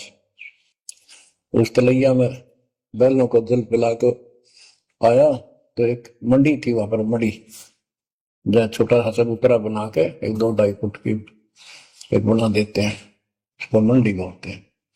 उसमें 5 किलो गुड़ की वेली रखी थी। पहले इकट्ठा 5 किलो की वेली बनाया करते थे स्पेशल इन पीरों के लिए, देवताओं के चढ़ाने के लिए। अलग से शुरू से निकाला जाता था, बाकी छोटी छोटी पेड़ी बनाते थे। उसके भाई ने, उस भक्त ने वो सारा गुड़ खा लिया, ले आया, खुद फोड़ पाट कर कुछ खाया, आप खाया, बाकी बैलों को खिला दिया। अपना काम करके शाम में घर आ गया, सो गया। स्वप्न में एक 4.5 फुट का आदमी और टोपी पहरे हुए जैसे मुसलमान पीर होता है ऐसा आया ने बोला, तेने मेरा गुड़ खा लिया, तेरी हिम्मत कैसे बढ़ गई? कहने लगा, तू ठाडे की शरण में है, ठाडे की शरण में है तो बच गया, तुझे मारो तेरे बैला न मारो, आज के बाद उधर मत आ जाना। न्यू कहकर चला गया। डरसा उसने भी लग गया कि वो के बुलाएगी, लेकिन हिम्मत होगी कि जो भगवान जिसकी शरण में मैं हूं, बंदी छोड़ की शरण में, वह पार मान गया और हौसला बुलंद हुआ। सुबह उसने अपनी बहन से पूछा, बहन ऐसे ऐसे वहां एक गुड़ रखा था मंडी के ऊपर, मैं बैल पानी पान गया था, बैलों को मैं उठा लिया, मैंने खा लिया, कुछ बैलों को खिला दिया, कुत्ते खाओ फायदा क्या था? अरे कैसा कहा पीर शाह था, ऐसे ऐसे बोला मेरे से कि तुझे मारो तेरे बैलों को मारता, बच गया तू ठंडे की शरण में है। यह बात सुनकर बहन रोने लगी। मैं बोली, ये तेरे क्यों के करा, तू बच कैसे गया? वो तो किसी ने छोड़ता है कोई नहीं, जब उसकी कोई आइटम उठा ली से उसने मारे पशुओं में नुकसान कर देता, कभी में टक्कर मारते हैं वो पशु नो राम राम के मरते हैं। अपने पति से बोली, तने किधर क्यों भेजा मेरा भाई? खूब उसको ऊपर 6 बारी गुस्सा हुई। तो वो बोला, भाई आए तेरा भी यकीन नहीं हो रहा?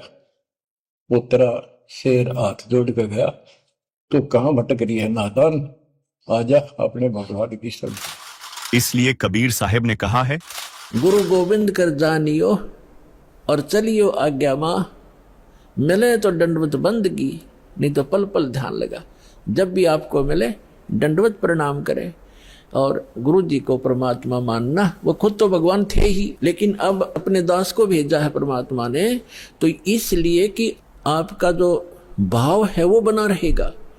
जैसे गणित के अंदर एक प्रश्न आता था ब्याज का, ऋण का, तो उसमें मूलधन ज्ञात करना होता था। मूलधन तो होता था वो करोड़ों और अरबों रुपए का। उस करोड़ों और अरबों रुपए के मूलधन को प्राप्त करने के लिए मानना पड़ता है, मान लीजिए मूलधन 100 रुपये। वो 100 रुपये मूलधन नहीं है, लेकिन वो सपोज करना पड़ेगा उस प्रॉब्लम को सोल्व करने के लिए। तो ये समझ लेना पुण्यात्माओं, परमात्मा की वाणी है कि गुरु गोविंद कर जानियो और रहियो आज्ञा माही, मिले तो दंडवत बंदगी, नहीं पल पल ध्यान लगाए। अब जैसे आप यहाँ से जाओगे शरीर छोड़ के, ये तो छूटेगा, आपको मालूम है सबको। हम चाहते तो नहीं है कभी मृत्यु हो, लेकिन यह तो होगी वो मालिक के आधार पे है। अब तो आप भक्त हो गए, आपकी मृत्यु तो भगवान कबीर साहब के हाथ में है। आप कहोगे तब होगी, कई बार कह लोगे जब होगी। अब काल नहीं मार सकता आपको, अकाल मृत्यु नहीं मर सकते आप अगर नियम ठीक रखोगे।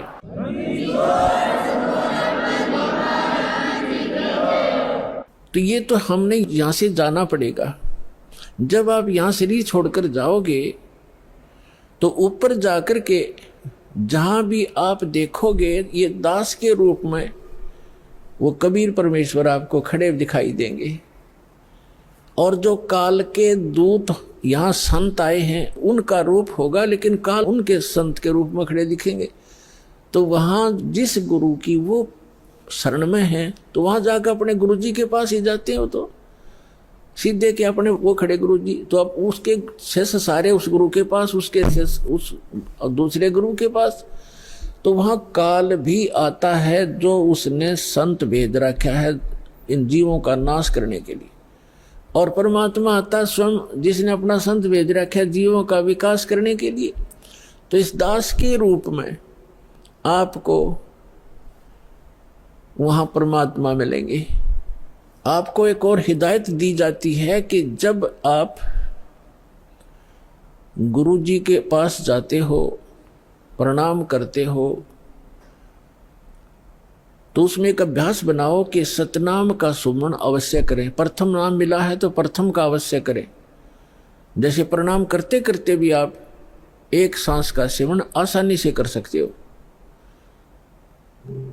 और उससे क्या होगा, जैसे यहाँ तो आपका अभ्यास बना रहेगा, भक्ति तो करनी है, तो उससे क्या होगा, जैसे आप वहाँ जाओगे, एक तिरकुटी, एक इंटरनेशनल एयरपोर्ट समझ लो तिरकुटी, जब वहाँ पहुँचोगे तो वहाँ आपको परमात्मा मिलेंगे इस दास के रूप में।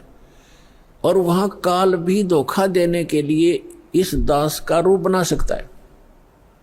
तो उसमें आप जी ने सिमरन करना है सतनाम का, क्योंकि वहाँ जाएगा तो सतनाम ही होगा आपके पास, सारनाम तो होगा ही होगा, सतनाम भी होगा। तो सतनाम का और सारनाम का जाप करना है। तो सतनाम का जाप करने मात्र से, और प्रथम मंत्र भी अगर प्राप्त है, इसमें प्रथम और लास्ट 2 मंत्र हैं इस 7 मंत्रों में, तो ये दोनों मंत्र भी गजब के मंत्र हैं। इनका भी जाप करने से क्या होगा, यदि सामने काल परमात्मा की बजाय स्वयं आकर के दास का रूप बनाकर खड़ा हो जाएगा, इस सिमरन से उसका तुरंत चेहरा बदल जाएगा, उसके ऊपर का आवरण हट जाएगा, उसकी वास्तविकता वो भूंडी शकल दिखाई देगी, फिर आप अपने आप दूर हो जाओगे। दोस्तों, मोक्ष अर्थात जन्म मृत्यु, 84 लाख योनियों और नरक के कष्ट से छुटकारा पाना कोई सस्ता सौदा नहीं है। संत रामपाल जी महाराज बार बार कहते हैं कि परमात्मा तक पहुंचने के लिए गुरु की शरण जरूरी है। यही बात स्वयं कबीर परमात्मा ने भी हमें बताया है। और गुरु की शरण का मतलब है गुरु जी के प्रति शिष्य की पूर्ण श्रद्धा, विश्वास, समर्पण, सेवा और विनम्रता। आप गुरु से दीक्षा लेते हैं, लेकिन अगर आप गुरु के प्रति शिष्य वाला भाव ही नहीं रखते और उनके बताए मार्ग के विपरीत मनमानी करते हैं, तो फिर मोक्ष कैसे मिलेगा?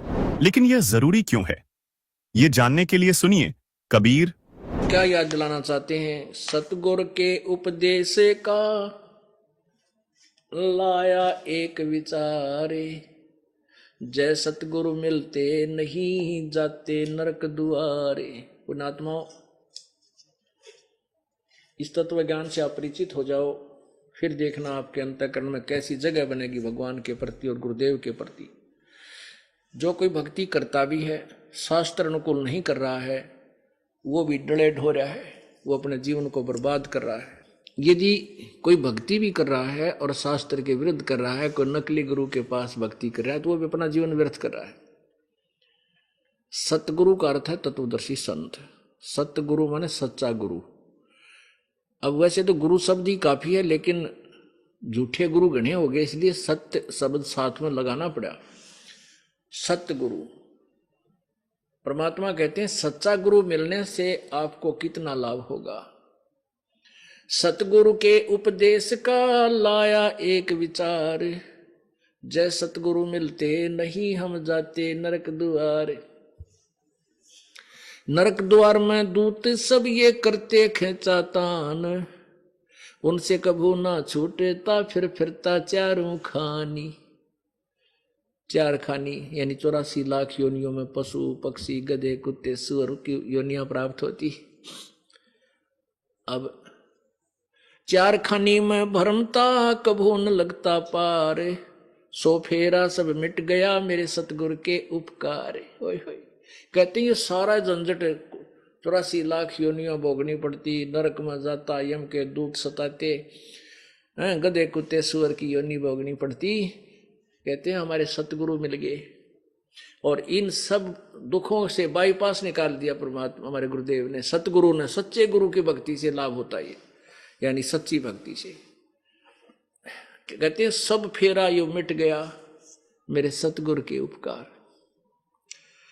सात समुद्र की मसी करूं, सात समुद्र की मसी करूं, लेखनी करूं बन राय, धरती का कागज करूं, सतगुरु गुण लिखा न जाए। अब कहते हैं ऐसे संत की क्या महिमा गाऊं। यदि पूरी पृथ्वी का कागज बना लूं और सभी समुद्र की के जल की इंक बना लूं स्याही, और सभी वृक्षों की काट काट कर छोटी छोटी कलम बना कर रख लूं और लिखने लगूं तो ये सब समाप्त हो जाए तो भी सतगुरु की महिमा में वर्णन नहीं की जा सकती। एक कुत्ते के जीवन की जीवनी लिखने लगो कि दुख होता है माँ के पेट में, फिर जन्म होते ही कि सारी रात वर्षा हो रही है, शीत लहर चल रही है, जनवरी का महीना, ये हरियाणा क्षेत्र, और वो जो पहले शराब पी कर बकवाद करा करता, डनलप के गद्दा में सोया करता, इब गड़ी में पड़ा वो कुतरू बन के, और फिर उसके ऊपर से ओले पड़े, रात ने भूखा मरा, सारी रात भौं भौं रखे, कितना कष्ट, पूरा जीवन लिखो उसको, फिर दिन में क्या क्या बनती है उसके संग, और फिर गधे का यानी 84 लाख योनियों की हिस्ट्री लिखने लगे हैं, और उससे परमात्मा ने हमें बचा दिया। कहते हैं उनके दुखों को लिखते लिखते परमात्मा की महिमा को से हमें जो राहत हुआ, इसको लिखते लिखते सब समाप्त हो जाए तो भी शेष रह जाए। अर्थात सतगुरु जी महाराज जब हम मिले हैं, उनकी महिमा का हम कोई गुणगान नहीं कर सकते, वो कितने हमारे लिए उपकारक हैं। आगे क्या बताते हैं, सतगुरु के सिजदा करूं कर्म छुटाए कोटे, जो सतगुरु की निंदा करें फिर जम तोड़ेंगे ओठ। ऐसे सतगुरु के, ऐसे तत्वदर्शी संत के ऊपर कहते हैं सिजदा करूं, जिसने ऐसे करोड़ों पापों से बचा दिया। और ऐसे संत की जो निंदा करता है, उसके अंदर दोष देखता है, कहते हैं उस प्राणी की दुर्गति होगी, यम के दूत नरक में घेर कर कुटेंगे, उसके होठ तोड़ेंगे। होठ तोड़ना माने बुरी तरह पिटाई करना। फिर क्या बताते हैं, गुरु मानुष कर जानते। अब ऐसे सतगुरु के विषय में बताया है, सतगुरु मानुष कर जानते ते नर कहिए अंध, ओवे दुखी संसार में फिर आगे यम के फंद। पुणात्मा जब परमात्मा स्वयं आए थे तो भी एक गुरु की भूमिका करके गए थे कबीर परमेश्वर जी। अब उन्होंने अपना दास बेच दिया अपनी ही पावर देकर। अब उस समय भी हम यही मार खा गए कि हमने उनको भगवान नहीं माना, और परमात्मा को परमात्मा ना मानकर हम उनको एक संत मानते रहे, जिस कारण से हम भगवान के साथ नहीं जा सके। अब जैसे ये दास, परमात्मा कहते हैं गुरु मानुष कर जानते, गुरु को मनुष्य नहीं जाने, भगवान मानना चाहिए। गुरु गोविंद कर जानियो रहियो चरण समाए शब्द समाए, और मिले जब दंडवत बंदगी नहीं पल पल ध्यान लगावे। अब परमात्मा आए थे तब तो वो गुरु भी थे भगवान भी थे, नो डाउट। अब ये दास भगवान नहीं है, लेकिन उस परमात्मा का दास जरूर है, उसका प्रतिनिधि है, रिप्रेजेंटेटिव है।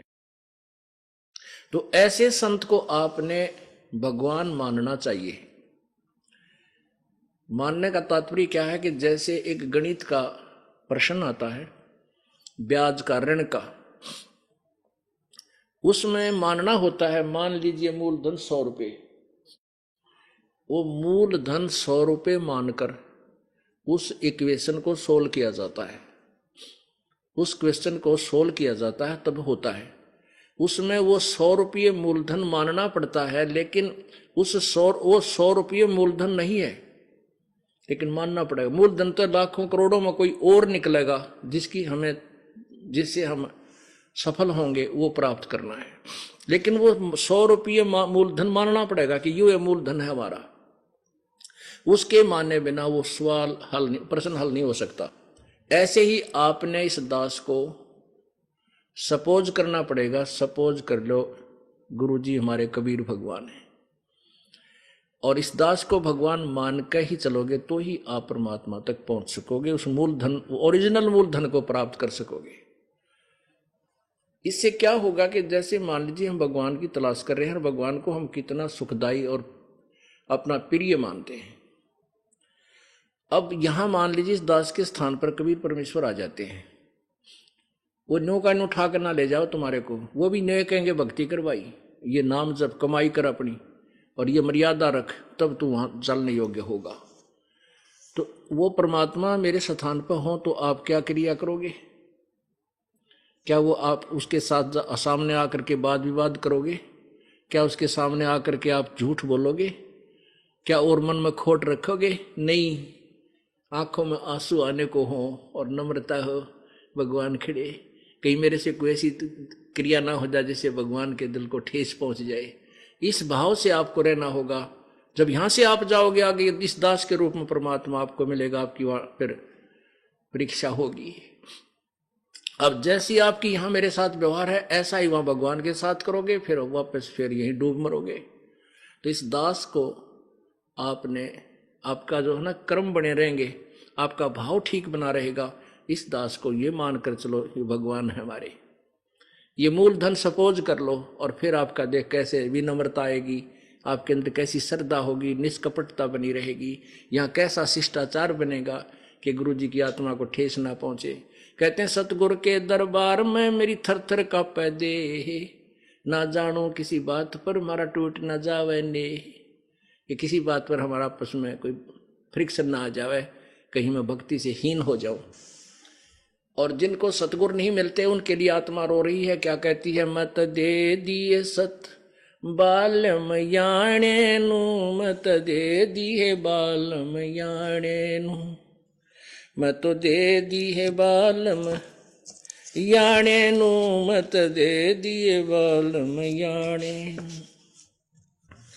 गीता और भागवत पढ़े ना बूझे शब्द ठिकाने नू, गीता और भागवत पढ़े नहीं बूझे शब्द ठिकाने नू, मन मथुरा दिल द्वारका नगरी कहा करे बरसाने नू, मैं तो दे दी है बालम याणे नू, मैं तो दे दी है बालम याणे नू, मैं तो दे दी है बालम।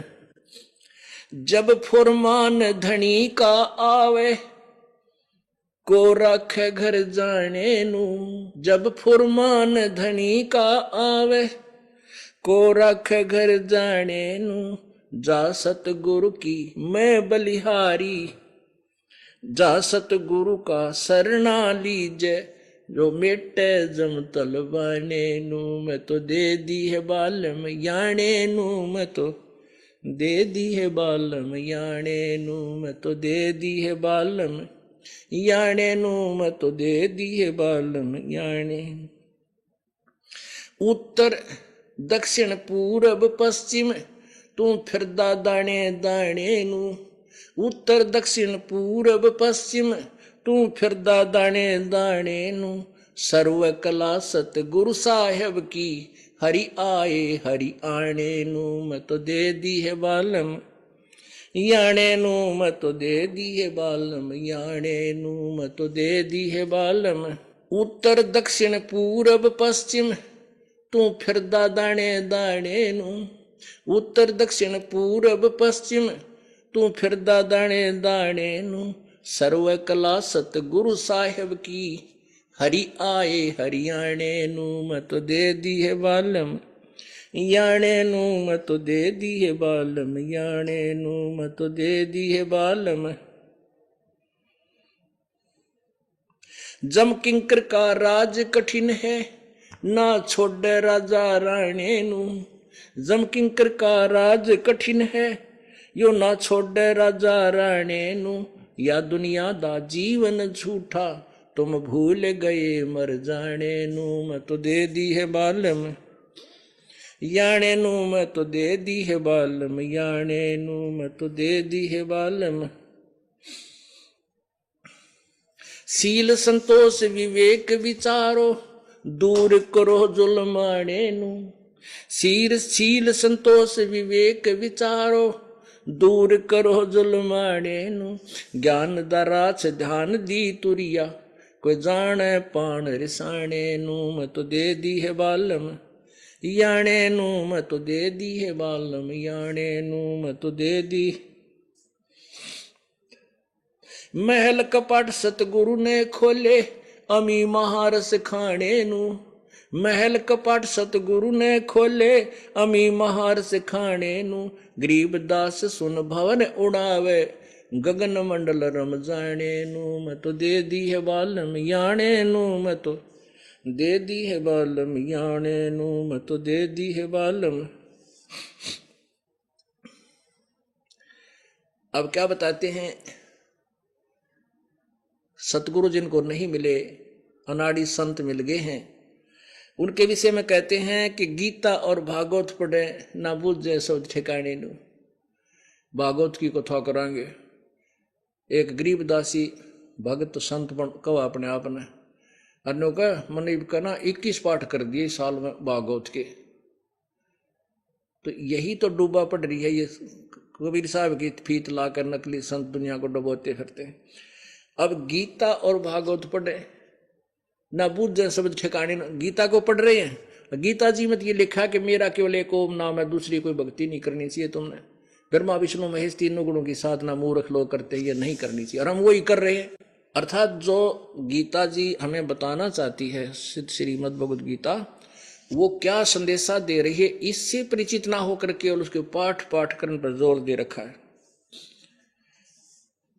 फिर कहते हैं जब फरमान धनी का आया और को रखे घर जाने नु।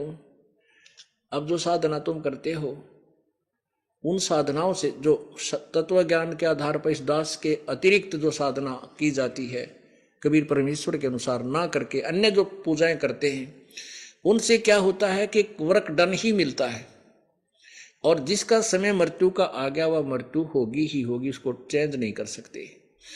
जैसे आपने श्री कृष्ण जी की हिस्ट्री में पढ़ा के उन्होंने मोरध्वज राजा के पुत्र ताम्रध्वज को आरे से चिरवा कर जीवित कर दिया, क्योंकि उसके सांस शेष थे, आयु शेष थी। अपने सगे भांजे अभिमन्यु को वो जीवित नहीं कर सके, जो उनकी सगी बहन सुभद्रा का पुत्र था, अर्जुन का बेटा, जो प्रथम दिन ही चक्रव्यूह उसमें महाभारत के युद्ध में मृत्यु को प्राप्त हुआ। क्यों नहीं कर सका? क्योंकि वो आयु नहीं बढ़ा सकते। अभिमन्यु का संस्कार प्रारब्ध मनुष्य जीवन इतना ही था। अब कबीर परमात्मा ने कैसे, जैसे आपने पढ़ा कमाल को एक जल में मृत्यु होने के उपरांत जल प्रवाह कर दिया गया था, उस बच्चे को, उस जीव को वापस लाके उसी में प्रवेश कर दिया और आगे जीवन दे दिया अपनी पावर से, अपनी शक्ति से। ऐसे ही शेख तकी एक पीर था, सिकंदर लोधी राजा का, उसकी लड़की कब्र में दबा रखी थी, मर चुकी थी, 15-20 दिन की, किस दिन की वहां दबी हुई थी। उसकी अनाड़ीपने को ठीक करने के लिए और अपनी आत्मा को पुनः जीवन देने के लिए उस मरी हुई लड़की को मालिक ने जीवित कर दिया।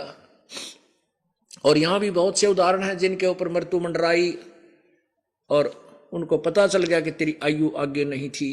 कुछ एक ने तो अपना जन्म पत्री भी दिखवा रखी थी। अब परमात्मा की भक्ति से उनकी वो मृत्यु आई लेकिन टल गई। तो यहां क्या बताते हैं, जब फुरमान धनी का आवे को रखे घर जाने नु, जा सतगुर का सरना लीजे जो मेटे जम तलवाणी नु। तलवाना माने सम्मन, बुलावा, कि यम का बुलावा आ गया, चल तेरा टाइम पूरा हो गया। ऐसे सतगुरु की शरणा लीजिए जो मेटे जम तलवाणे नु, और कह दे भाग जाओ यहां से, इसको हमने अपनी तरफ से आयु दे दी है। ऐसे सतगुरु की शरणा लीजिए जो मेटे जम तलवाणे नु। जम माने यम के दूतों का जो बुलावा आता है उसको समाप्त कर दे, खत्म कर दे। अब क्या बताते हैं कि उत्तर दक्षिण और पूर्व पश्चिम तो फिरता दाने दाने नु, मांगता फिरे और भगवान ने ढूंढे। कहते सर्व कला सतगुर साहेब की, हरि आए हरियाणे नु। परमात्मा गरीबदास जी को आकर मिले थे हरियाणा, जब तक हरियाणा प्रदेश बना भी नहीं था, आज से 200 वर्ष पहले। उस समय गरीबदास जी ने कहा था, हरि आए हरियाणे नु छुडानी गांव है जला जज्जर के अंदर हरियाणा में, वहां खेतों में परमात्मा आए थे कबीर साहब अपने सतलोक से। उस समय की वाणी कहा कि हरि आए हरि सर्व कला उस सतगुरु साहिब की, पूरा विश्व पूरे ब्रह्मांड उसी परमात्मा की कला है, उसी के द्वारा रचे हुए हैं। वो हरि वो भगवान इस हरियाणे में प्रकट हुए थे। अब 200 वर्ष पहले बोली हुई वह वाणी, यही अक्षेत्र आज हरियाणा 1966 में हरियाणा बन गया। उसी विषय में कह रहे हैं कि तू कि धक्के खाता अंडा है, भगवान तो हरियाणा में आए थे भाई, और अब फिर हरियाणा में आगे न सोच ले दास को वो ढंडोरा फिर पिटवा दिया और वह चीज फिर दे दी जो मालिक आप बता के गए थे। अध्यात्म मार्ग के अंदर गुरु का महत्व तो बहुत है, क्योंकि परमात्मा भी आकर के गुरु रूप में ही लीला किया करते थे। कबीर साहब बताते थे, गुरु समान नहीं दातारे जग में, गुरु समान नहीं दाता, गुरु समान नहीं दातारे जग में, गुरु समान नहीं दाता। वस्तु अगोचर गई सतगुरु ने, भली बताई बाता। वस्तु अगोचर गई सतगुरु ने, भली बताई बाता।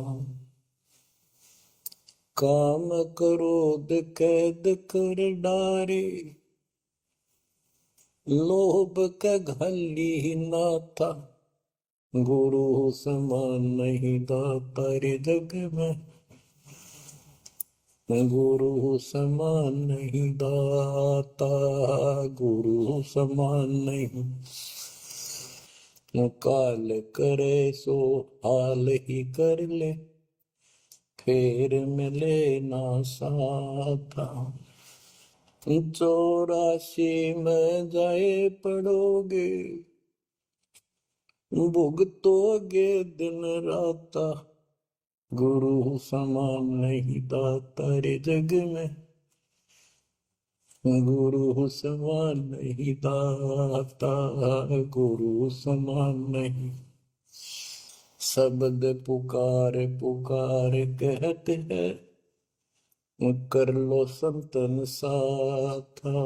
शब्द पुकार पुकार कहते हैं, कर लो संतन साथा। सेवा बंदगी करो सतगुरु की, काल नवावह माथा, गुरु समान नहीं दातारे जग में, गुरु समान नहीं दाता। कहे कबीर सुनो भाई धर्मन, सकल कट कर्म कटि जाता। कहे कबीर सुनो भाई धर्मन, सकल कर्म कटि जाता। पढ़ता खोल मिलो सतगुरु से, पहुंचो लोक सुना था, गुरु समान नहीं दातारे जग में, गुरु समान नहीं दाता। कहे कबीर सुनो भाई धर्मन, सकल कर्म कटि जाता। कहे कबीर सुनो भाई धर्मन, सकल कर्म कटि जाता। पर्दा खोल मिलो सतगुरु से, पहुंचो लोक सुना था, गुरु समान नहीं दातारे जग में, गुरु समान नहीं दाता। बच्चों, सतगुरु परमात्मा होते हैं। सतगुरु जैसे प्रधानमंत्री जी का कोई नॉमिनेटेड होता है, उसका नुमाइंदा होता है, वो प्रधानमंत्री ही होता है, उसके पास उसकी पूर्ण पावर लेकर आता है। तो उसके प्रति आपने सतगुरु जैसी यानी परमात्मा जैसी ही आस्था, श्रद्धा और भाव बनाना होगा। वस्तु अगोचर दे सतगुरु दे, गुप्त वस्तु कहते हैं सोहम गरीब सोहम शब्द हम जग में डाए, सार शब्द हमने गुप्त छुपाए। फिर के कोटि ज्ञान हम जग में बाख्या, मूल ज्ञान हमने गुप्त ही रखा। तो वो अगोचर वस्तु सतगुरु ने दी आपको। और वस्तु अगोचर दे सतगुरु ने, बली बताई बात। काम क्रोध कैद कर डारे, लोभ का डाली माथा। जैसे गरीबदास जी कहते हैं, गरीब सतगुर मिले तो इच्छा मेटे, पद मिल पदे समाना, चल हंसा उस लोक उठाऊं जो आदि अमर स्थान। या वही परमात्मा ने ये बताया है कि काम क्रोध कैद कर डारे, लोभ का गाली ना था, इच्छा हटा दी, ये बकवास छुड़वा दी और मालिक के साथ के पास चलने के लिए प्रेरित किए। काल करे सो हाल ही कर दे, काल करे सो हाल यानी तुरंत कर ले, फिर मिले ना साथा, फिर ये टाइम नहीं मिलेगा। ऐसा सतगुरु, ऐसा मनुष्य जीवन है ये कलयुग का वो समय, बिजली पीढ़ी का। बच्चों फिर दाव नहीं लगेगा। आप अपनी किस्मत सराहा करो, 100 शुक्र बनाया करो उस पर था। आप तो बालक को अपने पता नहीं था कि ये इतना अनमोल वस्तु हमें प्राप्त होने जा रही है। आपको तो अब धीरे धीरे धीरे धीरे समझ में आओगे, इतने दृढ़ हो जाओगे ये भगवान, रात को भी उठ कर विचार किया करोगे। देख क्या बड़ी बढ़ती जाता ताकि सब बनाते। तो कहते काल करे सो हाल ही कर ले, फिर मिले ना साथा। 84 में जाए पड़ोगे, भुगतोगे दिन राता। गुरु समान नहीं था तारे जग में। बच्चों आपका तो पता नहीं, बनते 100 बार पढ़ दी, 1000 बार सुना दी, आज भी कलेजा मुंह को आता है ये सुन सुन के। पर बात में कैसी भूल पड़ी थी, कैसा जुल्म होता हमारे साथ। और इसीलिए मैं आपके पीछे पड़ रहा हूँ कि तुम भी उसी के बच्चे हो। मैं दास भी आपकी तरह भ्रमित था, खोज थी सरा की पर मिला नहीं था। तो उसी दिन से कोशिश थी दिल महात्मा से सबको बताऊं समझाऊं। नाम देने का आदेश भी नहीं था, उससे पहले मैं बहुतों को समझाया करता, गुरु जी से नाम दिलाता था। बहुत तड़फ थी कि बहुत भूल लाग रही, अनमोल जीवन नष्ट हो रहा है। अब देखो एक एक वाणी क्या क्या कहती है, हमें क्या प्रेरित करती है। 84 में जाए पड़ोगे, ये भक्ति ना करोगे भगवान कबीर साहब पर, भुगतोगे दिन राता। फिर क्या कहते हैं, शब्द पुकारे पुकारे कहते हैं, कर लो संतन साथ। सेवा बंदगी करो सतगुरु की, काल नवावे माथा। गुरु समान नहीं दाता रे जग में, कहे कबीर सुनो वही धर्मन, सकल कर्म कटि जाता।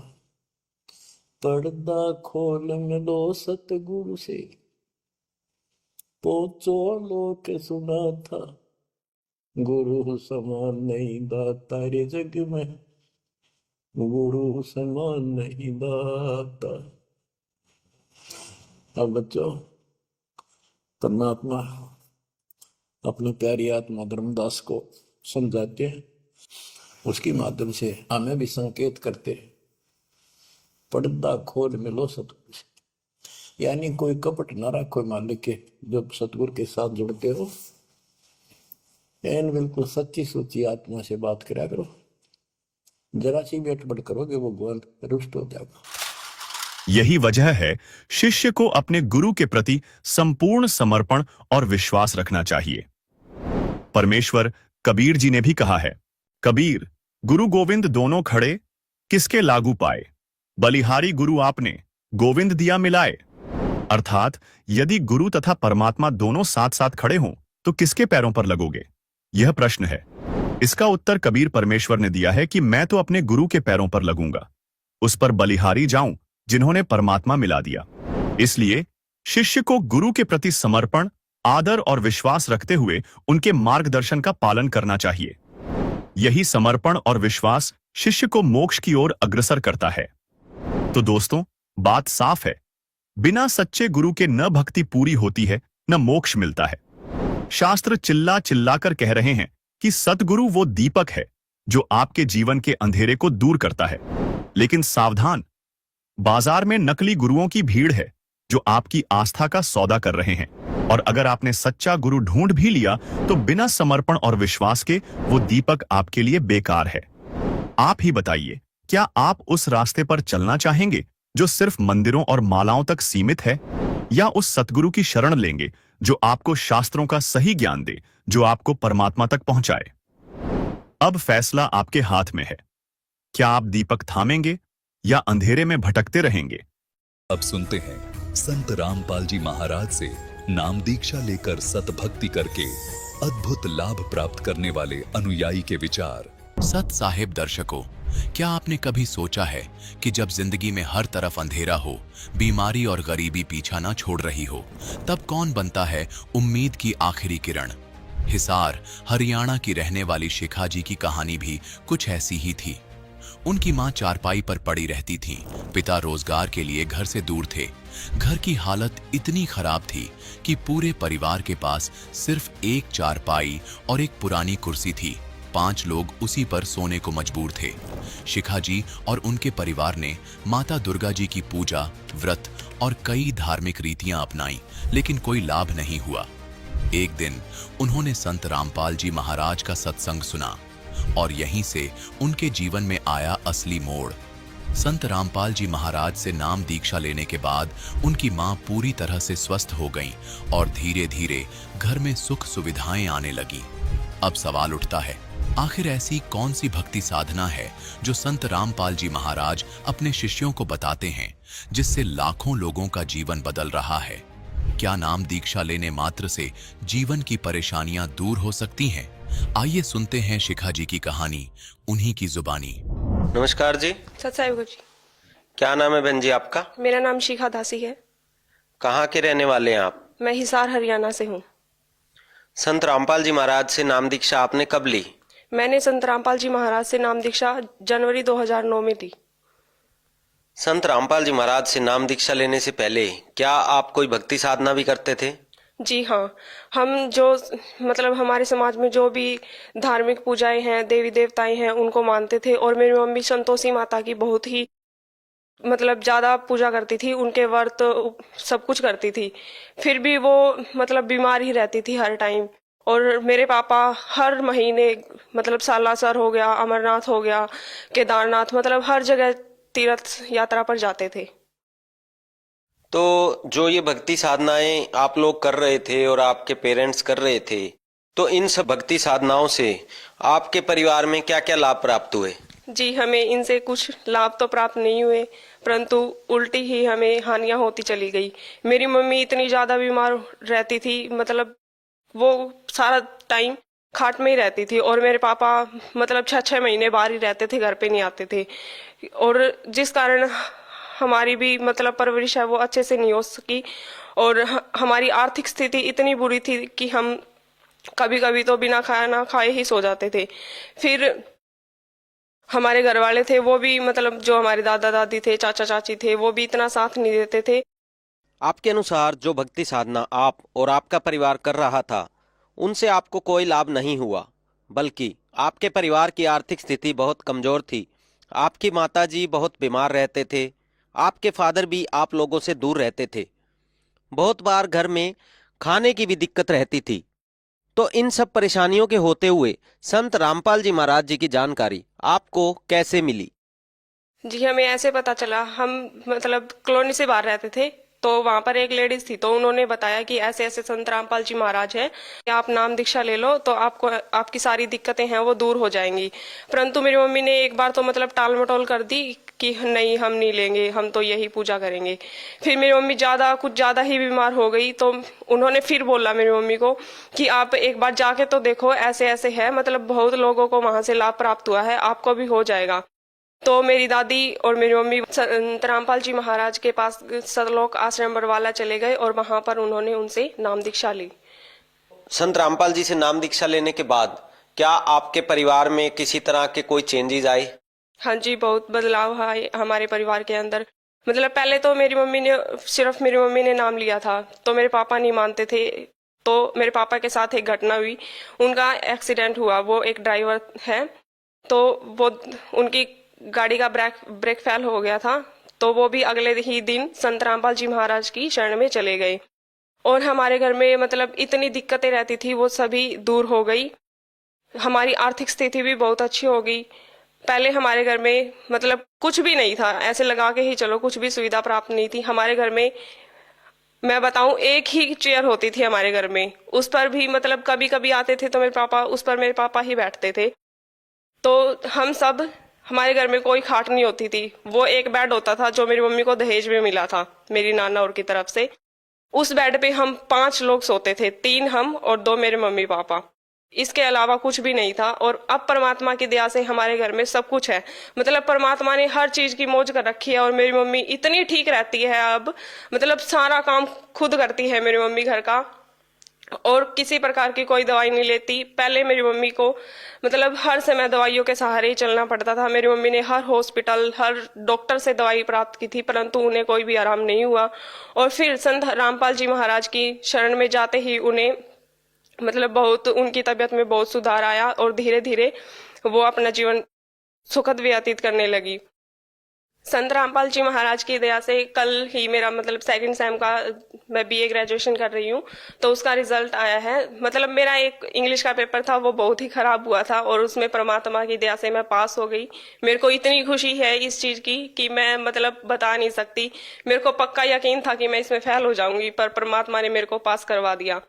और मेरे पापा का एक बार इतना जबरदस्त एक्सीडेंट हुआ था, मतलब उनकी गाड़ी है ना 6-7 मतलब पलटे खा गई थी, तो कोई उम्मीद नहीं थी बचने की। फिर भी परमात्मा ने उन्हें जीवन दान दिया और उनको बचा लिया। आपने बताया कि आप BA ग्रेजुएशन कर रहे हैं, तो आप पढ़े लिखे इंसान होने के नाते कैसे विश्वास कर सकते हैं कि एक संत से नाम दीक्षा लेने मात्र से आपकी मदर की तबीयत ठीक हो सकती है, या आपकी आर्थिक स्थिति जो बहुत ज़्यादा खराब थी वो ठीक हो जाती है, या और भी अन्य फायदे जो आप लोगों को हुए हैं, ये केवल संत रामपाल जी महाराज से नाम दीक्षा लेने से ही पॉसिबल हो रहे हैं? ये कैसे हो सकता है? संत रामपाल जी महाराज शास्त्रों के अनुसार भक्ति देते हैं, और जैसे कि गीता में लिखा गया है कि जो भी मतलब मनमाना आचरण करेगा उन्हें कोई भी लाभ प्राप्त नहीं होगा। जो शास्त्रों के अनुसार भक्ति करेगा उनको ही सब लाभ प्राप्त हो गए। संत रामपाल जी महाराज शास्त्रों के अनुसार ही भक्ति बताते हैं, जिससे कि सभी लोगों को लाभ प्राप्त होते हैं। और मेरे पढ़े लिखे होने का यही फायदा है कि मैं उन शास्त्रों को मतलब पढ़ सकती हूँ और सच्चाई को जान सकती हूँ। और सभी लोगों को पढ़ाई का फायदा उठाना चाहिए और अपने शास्त्रों को पढ़ना चाहिए और सच्चाई जाननी चाहिए और संत रामपाल जी महाराज के बारे में जानना चाहिए। तो बहन जी, जैसा आपने बताया कि संत रामपाल जी महाराज जो है वो शास्त्र विधि के अनुसार आज भक्ति करवा रहे हैं और उससे आपको लाभ प्राप्त हुआ। ऐसे ही संत रामपाल जी के करोड़ों शिष्यों से जब हम मिलते हैं, हमारी मीडिया टीम मिलती है और उनसे ऐसे लाभों को जानती है, तो ये एक बहुत ही अचंभे वाले लाभ होते हैं जो हमें सुनने को मिलते हैं। तो आज जो आपको लाखों करोड़ों लोग टीवी पर देख रहे हैं, तो आप उनको क्या संदेश देना चाहेंगे? मैं संदेश तो नहीं, हाथ जोड़कर यही प्रार्थना करना चाहूंगी कि अपना जीवन व्यर्थ ना करे और मानुष जन्म एक ही बार मिलता है और इसे व्यर्थ ना करे। संत रामपाल जी महाराज की शरण में आकर अपने मानुष जन्म को सफल बनाए। बहन जी, संत रामपाल जी महाराज की शरण में कैसे आ सकते हैं? संत रामपाल जी महाराज के सत्संग विभिन्न चैनलों पर आते हैं और उन चैनलों के नीचे एक पट्टी चलती है जिस पर कि मतलब आश्रम के कुछ नंबर दिए होते हैं, उन पर आप संपर्क करें और अपने नजदीकी नामदान केंद्र का पता करें और वहां पर जाकर नाम दीक्षा ग्रहण करें। निःशुल्क नाम दीक्षा प्राप्त है, कोई पैसा नहीं लिया जाएगा और आप ऑनलाइन पुस्तक भी प्राप्त कर सकते हैं और पहले से ज्ञान प्राप्त कर सकते हैं और फिर नाम दीक्षा प्राप्त करें। धन्यवाद बहन जी। सत साहिब।